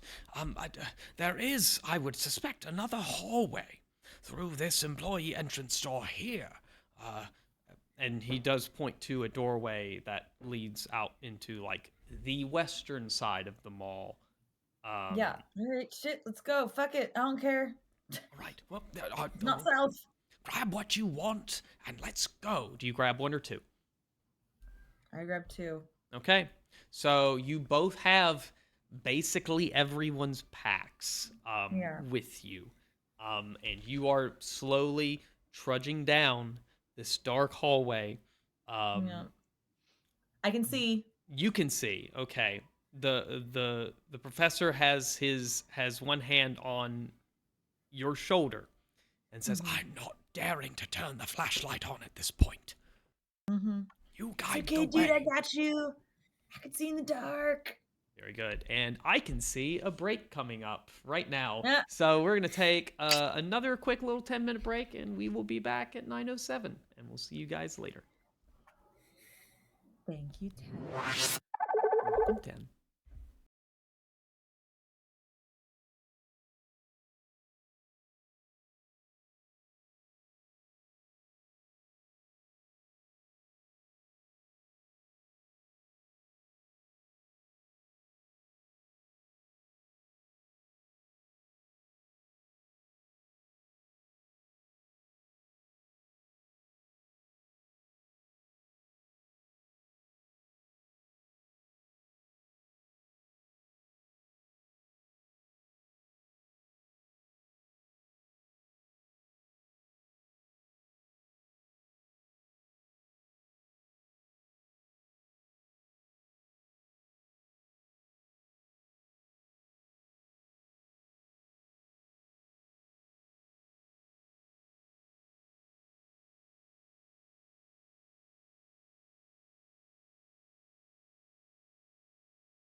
So I believe the last person we covered was Ivy and the Professor.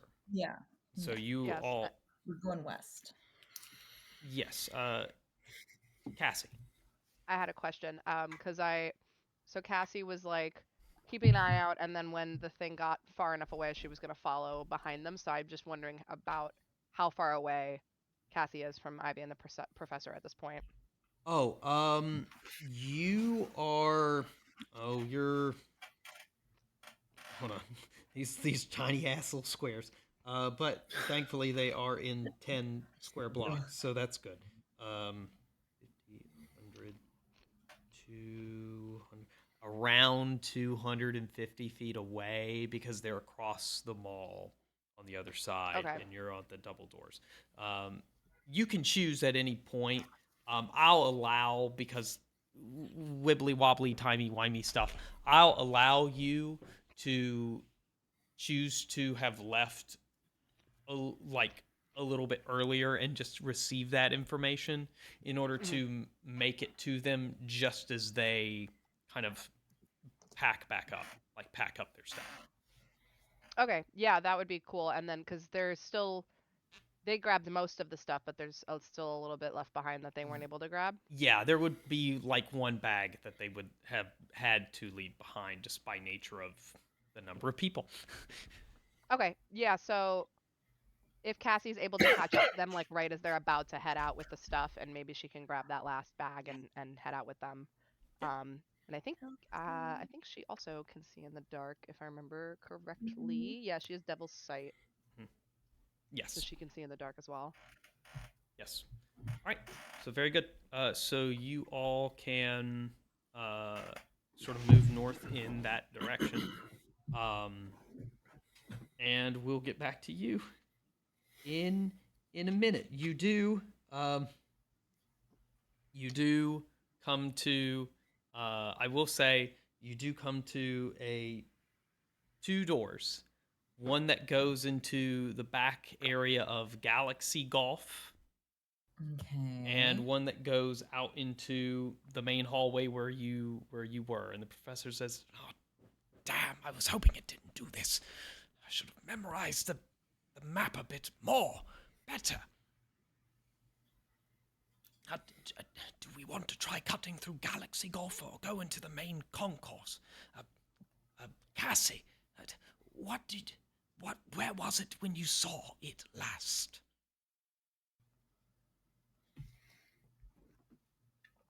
Oh, you're muted. "Oh, Cassie." No, No, me, not me, you. sorry. Yeah. The last correspondence I got from the imp. This is me asking you out of Yes. character. It was Yes. at the outside. It was by the Karen Sport, right? By the Karen Sport next to the food court. Yes. Okay. Can I check in with any of my imps now to see if they have eyes on it? Yes, you can. They do have eyes on it. It is currently watching the car as it drives just around in weaving in and out through tables and under tables in the food court. Okay. So Cassie goes, "It's in the food court right now." Wonderful. Okay. Well, I mean, not wonderful, but at least it's away from here. I guess what we could do, we can cut across to go through that door that we wanted to go to on the east side, or we can make a break for it and hope that it doesn't know how to get back here and continue along the west side.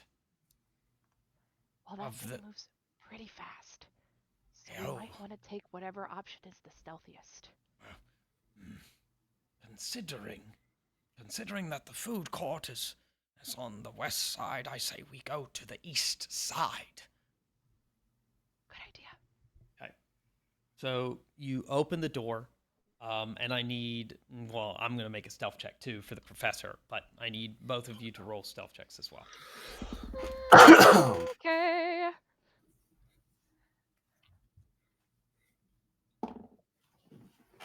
I got a 10.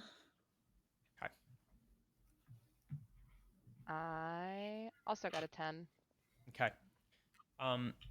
As you step out into the courtyard, you all take a couple of steps, weighted down with all the gear, and then you hear the tink, tink, tink of your cleats on the tiles, and the professor like taps you on the shoulders and points at your feet as he starts quickly untying his winter boots and takes them off. Uh, I'm just thinking about what Cassie's feet look like. Oh, that's a good point. Question. Yeah. Are there? Are they rubber treaded? Like what is? Well, I'm going based off of the picture that Tara drew. I Uh-huh. don't know, but I'm wondering if there are socks or some kind of fabric that she can kind of wrap around her little Yeah. feeties. Yeah, to dampen the noise. there's winter socks. Yeah, like you all have winter socks. Like he's not like cold. Technically, you're immune. I think you're like resistant or at something to cold damage or something of that nature. It's on the synthetic sheet of what maybe I don't know. Don't quote me on that. But yes, there would be. You have like some socks you can like put on your feet, and you should be able to dampen that sound. The two flesh wearing individuals, however, are not so lucky.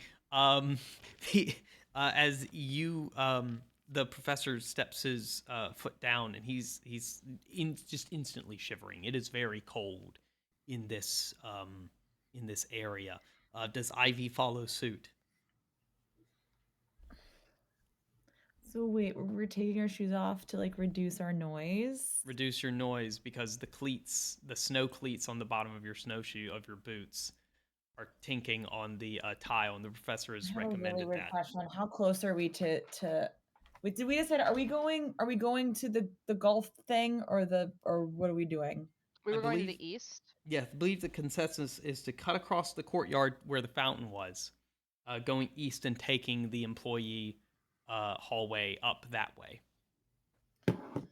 Can I do acrobatics roll? Yes, you may. Yes, you may. You certainly may. You love it. certainly may. Oh man, please have proficiency. I do. I got a 21. Okay, you're Why? good. Oh, Okay, you're good. Yeah.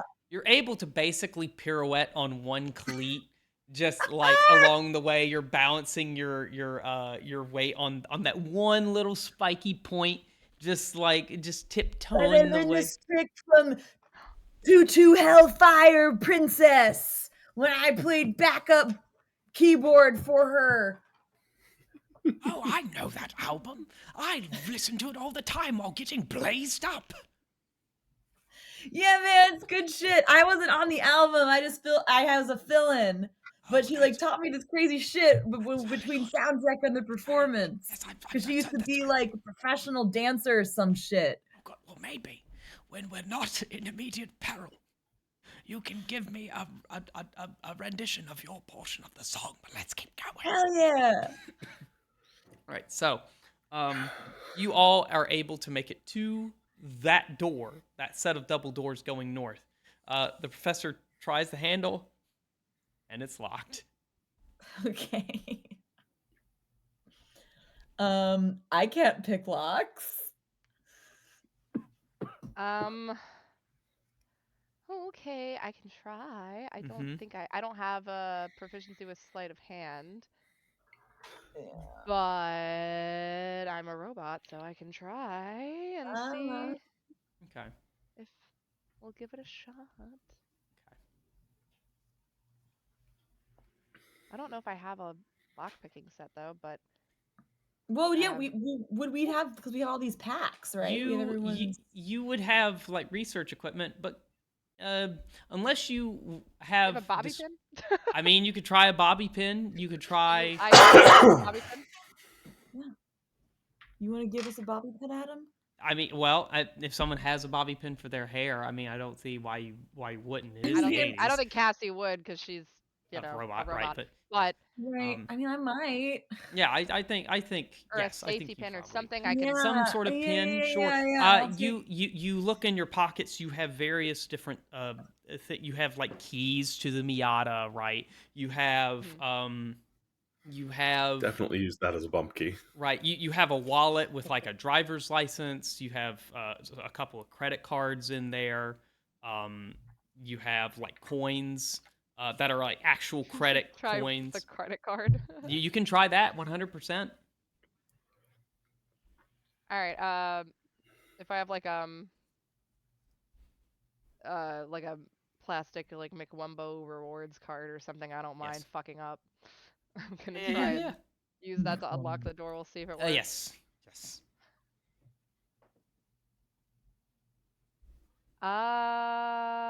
That is a 12.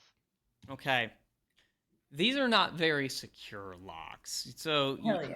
even with of 12, you're able to like slip the credit card down in and like catch the slant of the latch and just like pull it open easily. And you all slip in and you continue north. Very good. Moving back to Zen and Doyle. You are both creeping up to this snowbound, and you have reached the edge. Um, as you are at the entrance of this, you get a grander idea, and it clicks in your head. It doesn't take a genius to see that the way this ice is packed and the way that this entrance was dug out by these massive claws. It You can tell that the Pirathetti made this. Um, Definitely, probably as like maybe a lair, maybe a den. It for whatever What is a reason. lair, but just a larger den? Yes, it's a lair, larger den. Right. Well, technically, a lair has actions and a den doesn't. So. Very true. Very true. Mm, Very true. I didn't consider that. Yeah. Thank you Sorry. for Sorry, I reminding had me. to No. actually. I appreciate the actually. No, very good. So It's a good show. yes, it is a very good show. I do enjoy it. So you proceed inside. If that's where the Rosometer is taking us, then yeah. Yes, it is. Yes, it is. That is where the Rosometer is taking us. In fact, the Rosometer is beeping around like 30 feet from where you are standing at the entrance. All right. Okay. Let's go. So Yep. as you creep in silently, you can feel the snow very, very lightly crunching underneath your feet.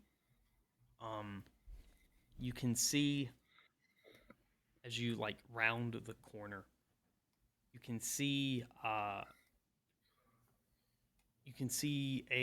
pile.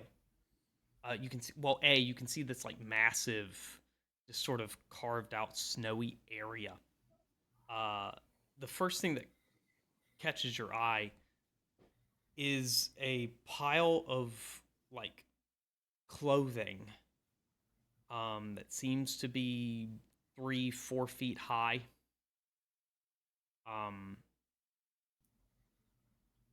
And then you hear to the left, out of sight, you can hear this very small rustling sound. And little tiny, it's halfway between a squeak and a yip.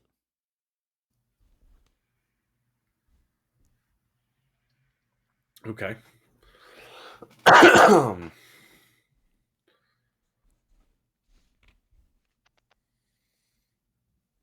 Okay. I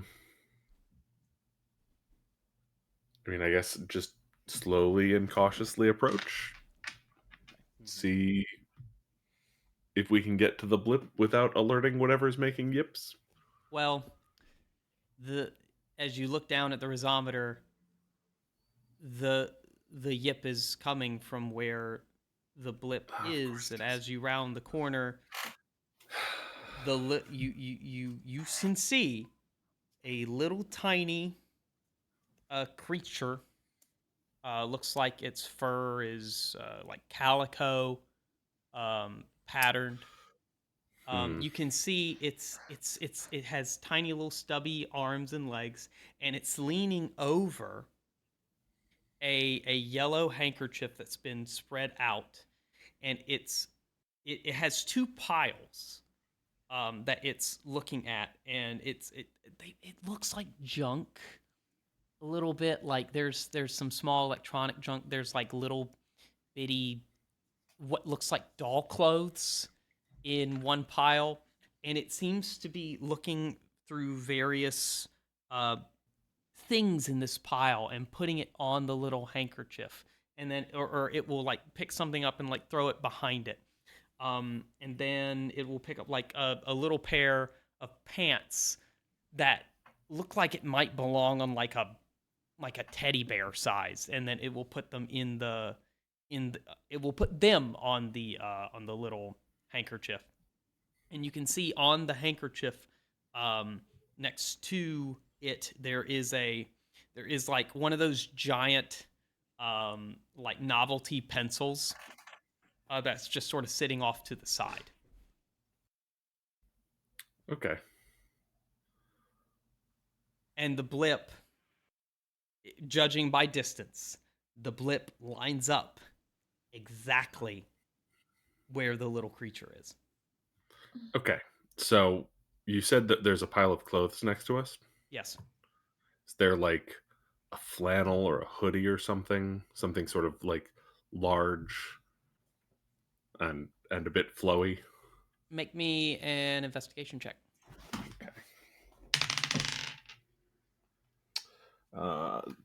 What is my investigation?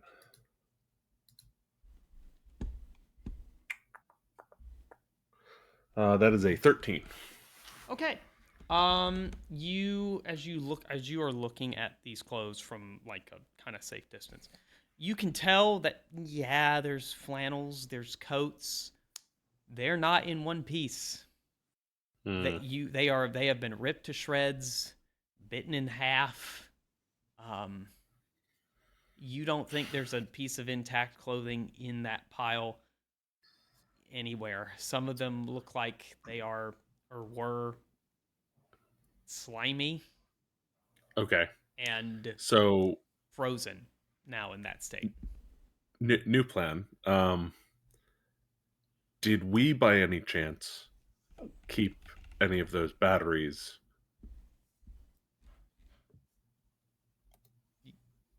I mean, you wouldn't take all of the batteries. So yes, I think you would have Yeah. some batteries with you. Okay. I'm gonna try the world's dumbest persuasion check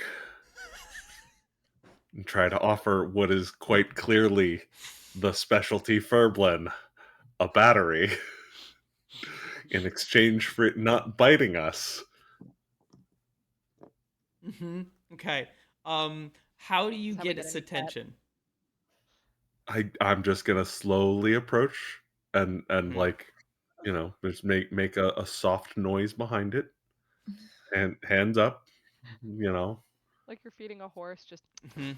yeah, pretty much just like flat palms. Okay. maybe like toss a small one to it first. like a little cell battery, just like Yeah, the little cell battery, toss it so it lands in the snow between us. It gets the No. idea that Oh this is my a good God. intention. It's gotta be a AAA. I feel like that's like Oh the my small. God. Like Yeah. little watch batteries. like a little watch Yeah, battery. yeah. Oh, Yeah, there yeah, we yeah. go. There we Little coin go. batteries. Just toss that out, and All That's right. so funny. So you make the soft little noise. You see it freeze and it drops a nice little yellow polka dot dress that it was considering to take along with it on the ground. And you see it very slowly, eyes wide, as you hear the servos in its neck just sort of like turn to face you, and it just stares at you blankly, and then it sees you flip the coin battery and it watches it land in the snow, and it almost starts to jump at it, and then it looks up at you, and It pauses. Just hold my hands up. Hey, it's okay. That's for you. That's for you. Yes. You see it waddle. It's cute as a button. You Good. see it waddle up to the little coin battery. It picks it up, and then it sort of looks on its back panel, and it takes out from a little sheath on its side. It takes out a tiny little screwdriver, and it reaches back there and unscrews the little back panel, and it lifts it up and it feels around, and it pulls a battery out, and you see it like kind of shiver as it does it, but it's still running. And it looks at it, and it's a double A, and it looks at the coin battery. It looks at the double A, Okay. and it holds them out to you. It says, I pull out a double A and I offer it the double A. and it just sort of runs up forward, and it like it snatches it from you, and it like kind of backs away as it does, like a raccoon. You're You okay. just give a little treat, You're okay. and Yeah. it backs away quickly. And it just shoves it in the compartment. You see it like you see its eyes go, and it just puts it in there. It flips the hatch down, and then it screws the little hatch back into place. And it looks at you. You can see that it looks a little worse for wear. One of its ears has like an almost perfect semicircular like chip missing from it. That is not part of its design that you saw on the poster board. I still like hands out, still cautious. Just I pull out a handful more batteries and basically just say, we have more if you want to come with us.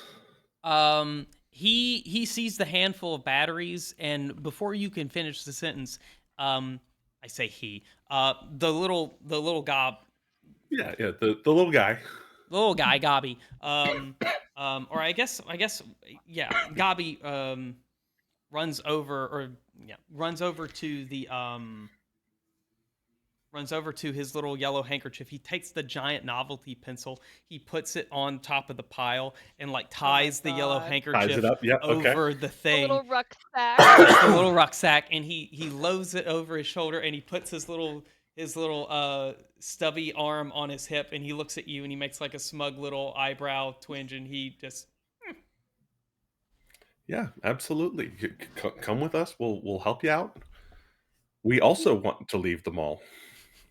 so Is he supposed to be like a gremlin? Is that what we're going? Okay. that okay. is yes, Yeah, that is I the just love the analog. the image. Yeah. He's like, I'm packing my little rucksack and I'm heading for the railroad tracks. yes. Um, Question, real quick, before the scene is over. Do we have comms, right? Because I know that we've used them before. oh yes, that is true. You have used them before. Yes, you do. You still have them. Okay. You Okay. still have them. There's no reason why you wouldn't. Very good. So I just want to check in with them Mm-hmm. and see if they're making progress. And we're down to 2 imps currently, We're down right? to 2 imps currently. Yes. Great. I'm gonna let Zen handle any kind of check-in stuff. I am laser focused on get this thing to follow us without attacking us. Mm-hmm. So as the 3 of us are kind of going down the corridor, Cassie's gonna hit her little comm and be like, "How you guys doing down there?" Yeah. So we found the source of the pinging on the rhizometer. It, it is secured and it is coming with us. So we need to start thinking about an exit plan. Great. We're down to 2 imps, And from what I can tell right now, that ugly thing is over by the food court. So we should make our way up to the second level of the concourse and try and get out of here as quickly as possible before it eats any more of my imps. Yeah, I um I have an idea. Um, why don't you Doyle and I will get out of this den here. I'm gonna prop that door open that we were able to get into the den. Doyle and I will get into a place that is where we're hidden. When I give you the signal, I think drive that RC car in towards its den, and then we'll try to make a break for it. Yeah. All right, you let me know when you guys are ready. Yeah. So I'm gonna like motion to the thing, just like we have to be quiet. But if you follow us, I'll give you more batteries, and start like backing slowly out, hoping that it does follow us. No, it does. It Okay. readily follows you. It has no sign of hesitance in its voice. Um, I just sort of ask, do you want to sit on my shoulder? Move quicker that way? it nods and it like Perfect. climbs up and yeah, sits on your shoulder. We have a new All pet. right. I'm gonna like hesitantly try and like pat it on the head without getting bit, but No, just, it makes the equivalent sound of like mechanical purring. good, So. good. All right. Let me know when you need a new battery, and we'll get going. Yeah, easy peasy. All right, so you move out. Um, I'm and assuming that the resonometer like indicates that it is now like directly on top of me, right? yes, 100% it Okay, does. so turn off the resonometer. No more beeping. No more beeping. It is gone. Very good. Very good. Yes. All right. Now here's the question: how do you proceed to head towards them? Did you mention that this place had a second level? It does. It does have a second level. Thinking about the layout of the map, would the second level here connect with the rest of the upper level of the mall? Yes. Then I think that's where we go first. We go to the second level, and then we get into the employee hallways of the second level. Very good. Very good. Assuming those exist. Yes, they do. Yes, they do. And I'll communicate that to Cassie and Ivy as well. All right. Okay, yeah, I'm just thinking because Ivy and the professor and I are already like on our way there before, well, we were on our way there when I was communicating with them. We probably will get there a little bit before they will, I'm guessing. So I think the plan that we should have, Cassie's gonna communicate this to Ivy and the professor. They're gonna meet us on the second level. Let's get there, get our climbing gear ready, and the second they show up, we just get the hell out of here. Great. Okay. So your plan, Cassie Ivy, is to get to the second level first. Is that what you want to do? Okay. Yeah, wherever we climbed in from, I'm guessing is how we're getting out of this place. That would be the food court. Yeah, straight up the rope. Okay. Is a way out. That is true. Well, it's on the first level of the food court area now, so we should,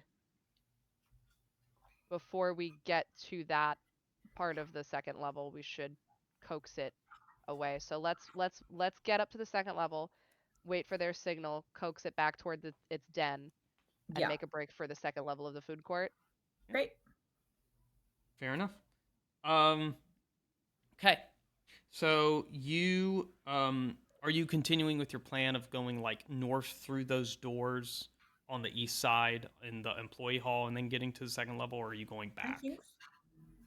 I think we're the first thing. The first thing? Okay. So. Yeah. Fair enough. Okay. So as you are walking up this hallway, a sort of blasts of cold air kind of waft in your direction as you are walking, and you quickly round a corner, and there is no more hallway. There's no more floor. You have come across the end. Well, the end. You've come across the section of that icy chasm, So yeah. that crevasse Oh, that yeah. travels now underneath Okay. the snow, further northeast and further south. In fact, you can see as you kind of lean out, you can see the mall concourse and the space where you were standing on the edge, looking down at the crevasse. And you can see it ends. The crack ends on the other side of the hallway. And as you look north, you can see as the hallway continues. But that is a 5, 10, 15, 20, 25, 30-foot gap at best. And you can see actually if you look down the crevasse from where you're standing, you can see the whole elevator cart that is like lodged in between the ice, and you can see that it fell directly from the shaft where it was, and you can now see sort of the cracked concrete and metal beginnings of a staircase, of the staircase shaft from where you could have gone up in that direction. But Wait, but if it's lodged, that means that we can. If it's lodged in there, that means we can go across it, right? you can climb down, go across it, and climb up. Yes, it's about 15 feet down, but that is the way you can get across. Because I'm open to that. at its widest, at top, it is like a 30-foot gap. But then it like narrows down as the crevasse gets deeper. Yeah, because we can see the end of it. Right. Yeah, you can see like the end lengthwise. I get what you're saying. Yeah. Deep. Yeah. If you Where's fell this in down, relation to the food court? you are east of the food court. You can't see the food court because there is like wall, but you can see sort of bits of other stores where the crevasse just sort of crumpled away those the foundations of the mall, essentially, at that area.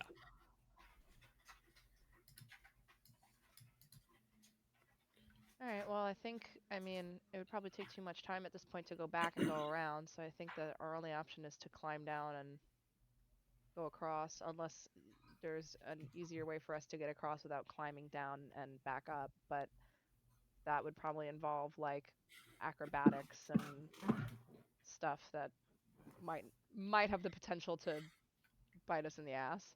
Mm-hmm. Well, it does seem like the crevasse narrows to a 10-foot gap. I would guess somewhere at the end of the front of the Eternally 22. Oh, I see. So we're okay. I see about where we are. Can I do an investigation check? Yeah. What would you like to look for / investigate? To see if there's anything that we can hold on to or anything that we might be able to like hook onto with like a rope or a grappling hook or something that would make it easier for us to get across without having to climb down. Oh yeah. Like just a safe way across that doesn't involve us literally just jumping 30 feet across the thing. Okay. Yeah. Roll me investigation check.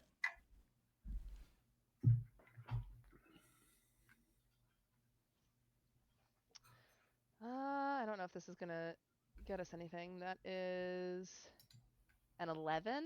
Okay. You're able to see on the wall a fire extinguisher emplacement, where if you remove the fire extinguisher, you can see it's hanging on like a metal hook sort of mechanism that you looks sturdy enough, you guess, to hold on to you. To like connect a rope to? Yeah, to connect the rope to. Okay. There's also the door handles of for example, the Eternally 22 that is like kind of right next to you that you could maybe tie that to. Whether or not the door handle will hold. I mean, these are metal doors, but Are they push doors or are they pull doors? If I tie a rope onto it and then I climb, is it gonna pull open in my direction and make me fall? from your perspective, it is a push door from where you're standing. Okay. So it would be secure against the door jam. Like the door jam would help you hold Okay. the weight. Mhm. Okay. Ooh. I don't know if this makes sense. This might be nonsense. Mhm. I have my blaster. Could Wait, that is that the door that we came through? No. Okay. So if I were to, for instance, like melt the doors together to seal it shut so that it doesn't have any potential of falling off the door hinge or whatever, or the door jam, Mm-hmm. they could still get to where we have, like they wouldn't have to go through those doors to get to us. That is correct. They could technically reach. So if you're talking about where you came from into the employee hallway from the mall concourse, they could technically get to you. You don't see any way, because there's the broken staircase in front of you that goes into the crevasse. That obviously leads up to the second floor. They could get to that area. It's just a matter of getting to you then. If that makes sense. Yeah. I And just like also, if you I don't know necessarily. Well, no. Make me another investigation. Well, no, I'll just give it to you because this is obvious. You can see that the walkway above has smaller gaps. Like, yes, it did affect the foundation and the structural integrity of some of the walkway above on the second floor, but it is significantly easier to would probably be significantly easier to leap across those gaps. They look like they're 5 feet in some places, like not even that okay. wide. I'm just my for some reason my plan was like secure the doors to make sure they don't budge at all by like melt using my blaster to kind of Mm-hmm. heat the metal up and kind of melt it together, Mm-hmm. and secure the rope to that and try to grapple it to the other side and climb across the rope that way. Yeah. And Okay. I was like, I don't know if I do that, if that will impede their ability to get to us or not. But if it doesn't, Probably not. They I'm will gonna be on the second floor, I think. okay. I'm gonna throw that suggestion out to Cassie and the professor and see what they think, or if they think we're better off just climbing down. We can certainly try it. Hopefully. For Ivy and the professor. I mean, I will say your blasters are what alerted me to your situation earlier. Thank you for Oh, saying like that because I didn't want to metagame that you very pointedly asked me about whether I was using blaster fire and pointed out the oh, echoing the through. noise. Right. Okay. That might not be a good idea then. I'm okay just climbing down and going across the thingy. I will be fine. Okay. We'll just make our way across then by going down and around, I guess. Okay. Make I'm me. just really scared of that thing, and I don't want to get close to it if we don't have to. No, I totally understand. All right. So I'm gonna have you. Um, I'm gonna have you all take. That's gonna take some time to achieve. So like maybe Mm-hmm. 5-10 minutes of prepping, setting up all that stuff. So we're gonna get back to you in like a second. Doyle, Zen, um, you are wanting to make your way up onto the second floor. You have Mm. two options. They've communicated to you that they're on the east side of the employee hallways and things like that. You can easily move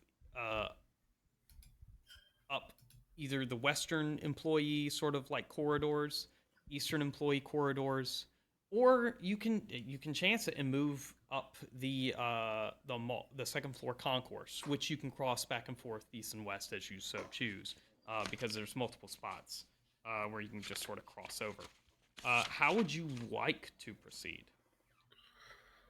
So, thinking about the layout of the mall and how we got in, Mm-hmm.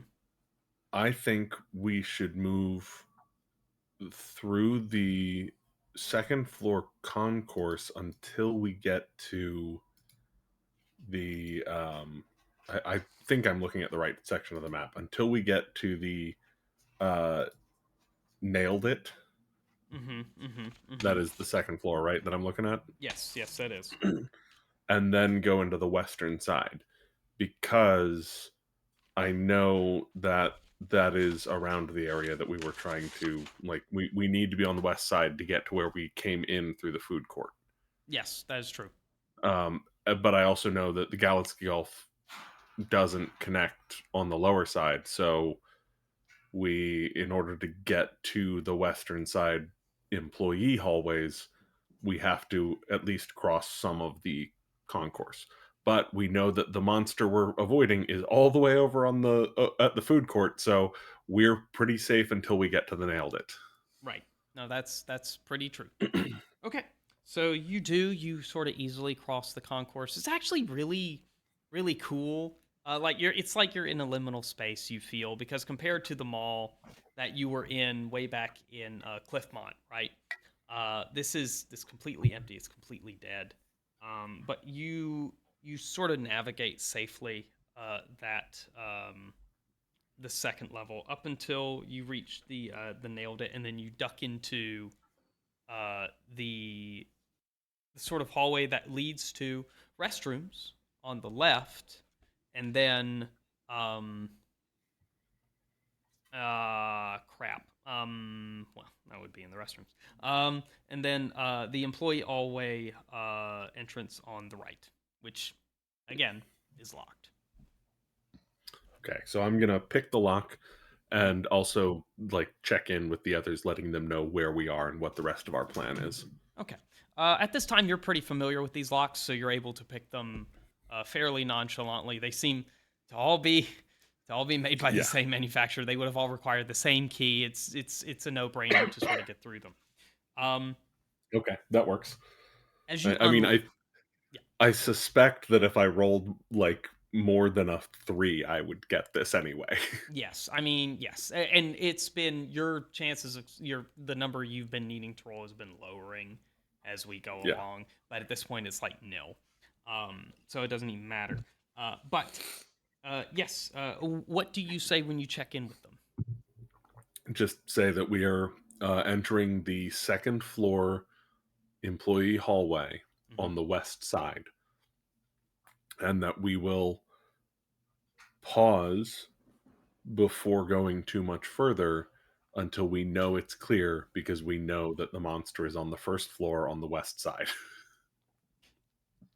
Cassie, as you're receiving this in your ear, your brain, your telepathy in your brain, as you're like climbing down the sort of the crevasse ice onto to get to the elevator cart to go to the other side, as Doyle's like voice kind of fades out in your mind as an imp's like curses and wails fills yours, and the last thing you see is your imp just double flipping the bird at the Pirathetti as it just sort of like just strikes with one claw in between its right in its eye, and that uh, you know is in the Waffle Iron Emporium, because the last vision you saw was it flinging pots and pans and shit at it, and it was they were hitting the Pirathetti as it's just like sauntering forward,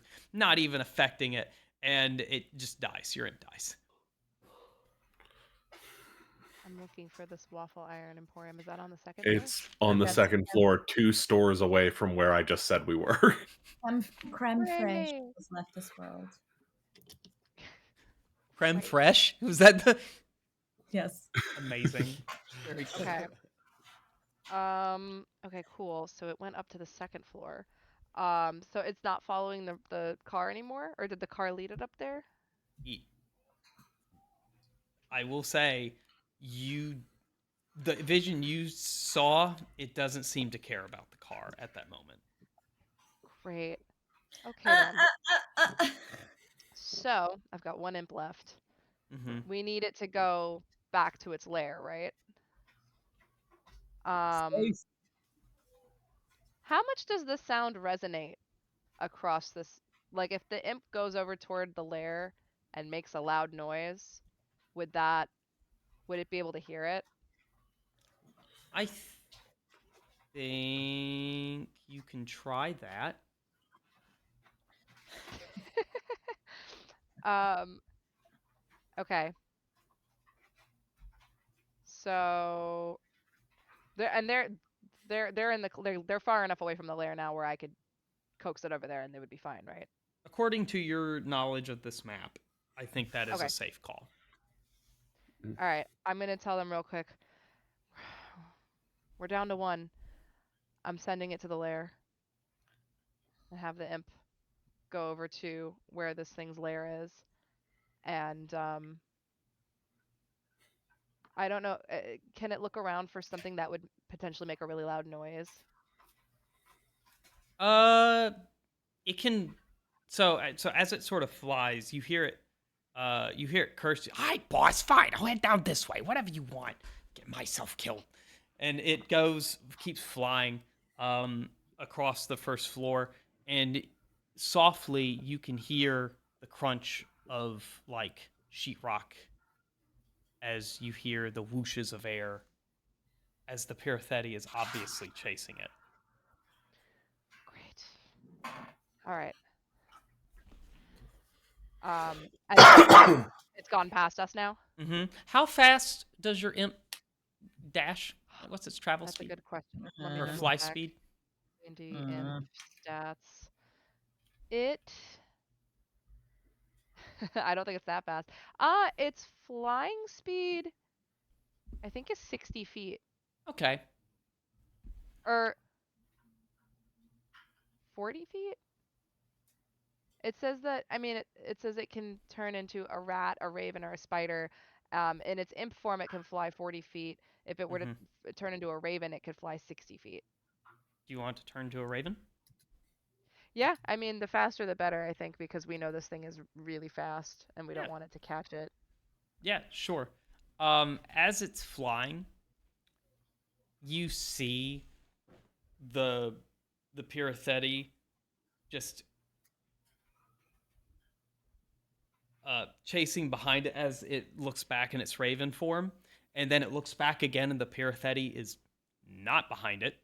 It turns forward, and it sees the Pyritheti like lean over from a second floor balcony, looking down on it upside down, smiling. It opens its maw, and your raven, your imp, just sort of narrowly escapes as it looks back, and the Pyritheti is just like looking at it. It turns around. It leaps faster than your raven can fly, dashing ahead, and it tries to swipe a claw at the raven as it's flying. Damages it, but it doesn't take it out. Your imp is now like limping as it like flies through the doorway of the rugs, rags, and riches. It darts and lands and changes back into its imp form in the lair as you have described it, as it was described to you by Doyle, and it's just sitting there, waiting, kind of hidden behind this pile of clothes. And the Pyritheti lumbers in very slowly, like its claws digging into the ice as it like enters in.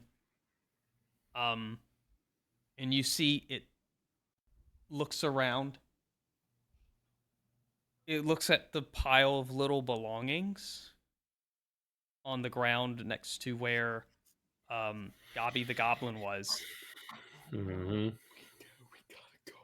And it stretches its arms wide to its side and lets out a horrific howl Still that its pet. every single one of you can hear. And Gobby the Goblin puts its little stubby little paw up to its mouth, and you hear it say, Doyle, uh-oh, Daddy angry. It's okay. We're gonna get moving. Gotta go. And Still its let pet. that is our sign to start moving. Again, trying to maintain stealth, but also quickly. Mm-hmm. Fucking run. Okay. So as So- you're so you move really quickly, Doyle and Zen. As you hear this, you move through the employee corridors around the I mean, we're right close there. We have to go Mhm. past the shop safe or the shoe safe, the waffle Mhm. iron emporium, and then we can be on the second floor above the food court where we came in. yes, with the rope dangling all the way to the first floor, which is Yeah. true. Meanwhile, and I know we're close to end time, but meanwhile, Cassie, Ivy, you are now sort of slowly climbing the rope up, and then as the professor grabs hold of the rope, get on the other side, the you hear a metal grating sound on the ice as the elevator cart falls into the crevasse. Did you roll for that, Adam? What? Did you roll for that to happen? I just know how to make tension. This is flavor text. This is Just flavor text. Well, you can see the professor sort of dangling on by one hand. And you Are look down. Ivy and I already at the top? I would say, Cassie, you're up at the top. Ivy, you're in the middle. You're in the middle section of the rope climbing up. And let's see. So we've done the down, we've done the across, now we're doing the up, and that's when it falls. Mm-hmm. Okay. And you hear the professor say, I don't think I can hold on much longer. and you see little, just rivet by rivet, the rope is starting to slip out of his hand. What the fuck are we supposed to do with that? I don't know. You're the adventurers. Climb up as quickly as possible and try and pull him up before this rope falls apart. Yeah, I I mean, yeah. Okay. Ivy, make me an acrobatics check real quick.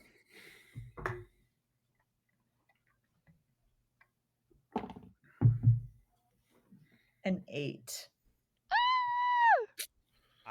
Indeed. You do kind of stumble getting up there. But you do get to the top. And as you're looking over the side, you begin to pull the rope up, but you can see the professor is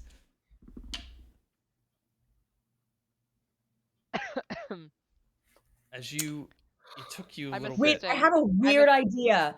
Oh, I have a weird idea. I Wait love a weird minute. ideas. I Wait a love weird minute. ideas too. Do it.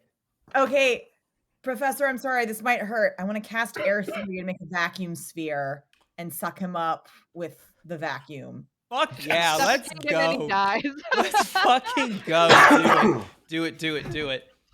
All right, so does He's he a former adventurer. He'll be fine. Yeah. Be So fine. he makes like a check or a saving throw. I think so. I wish it doesn't say. I Oh. think he probably makes a saving throw. If he does, he will choose to fail it, obviously. I can look it up. Well, we'll just say he chooses to fail it. And so he Okay. just he lets go of the rope. He says, "Take me." And so you form this like vacuum in front of him, and he just goes 5-foot vacuum sphere. 2d4 damage. All right. Well, I mean, it's either 2d4 that or however many d6 falling damage, and also being Right, lost in right. the icy So, abyss okay. forever, possibly. Okay. So He all right. takes Oh, yeah, you 4 roll it. points of he takes 4 points of damage. all right, yeah, he takes 4 points of damage. He goes flying past you, and lands with a thud on the other side of the of the crevasse. And so there we go. He's safe, fine. quote unquote.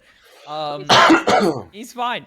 And you are all able to head down the hallway to the door right in front of you, which says Ray's department store. All right. We're still on the first level though, right? Not the second Oh, you're still level? on the first level. Oh, yes. Okay, we gotta get upstairs. Mm-hmm. There would be a stairway on the other side. Great, let's go. Okay. We're You running for open that the Ray's stairway. department store, and the first thing you see across the hallway where the other door is to get to the employee hallway is, one, you see the door has been completely bashed in. And you can see the implement that was used to do so, which was a sort of shoe display stand.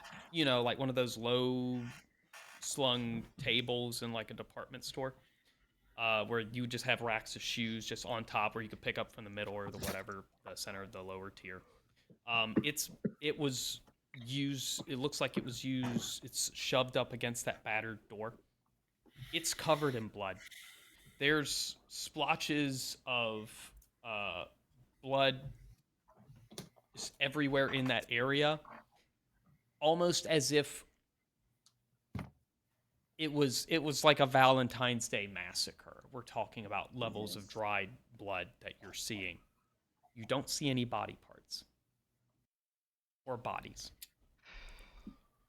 And you also see along the wall of the Rays various sleeping bags or cots and also beds that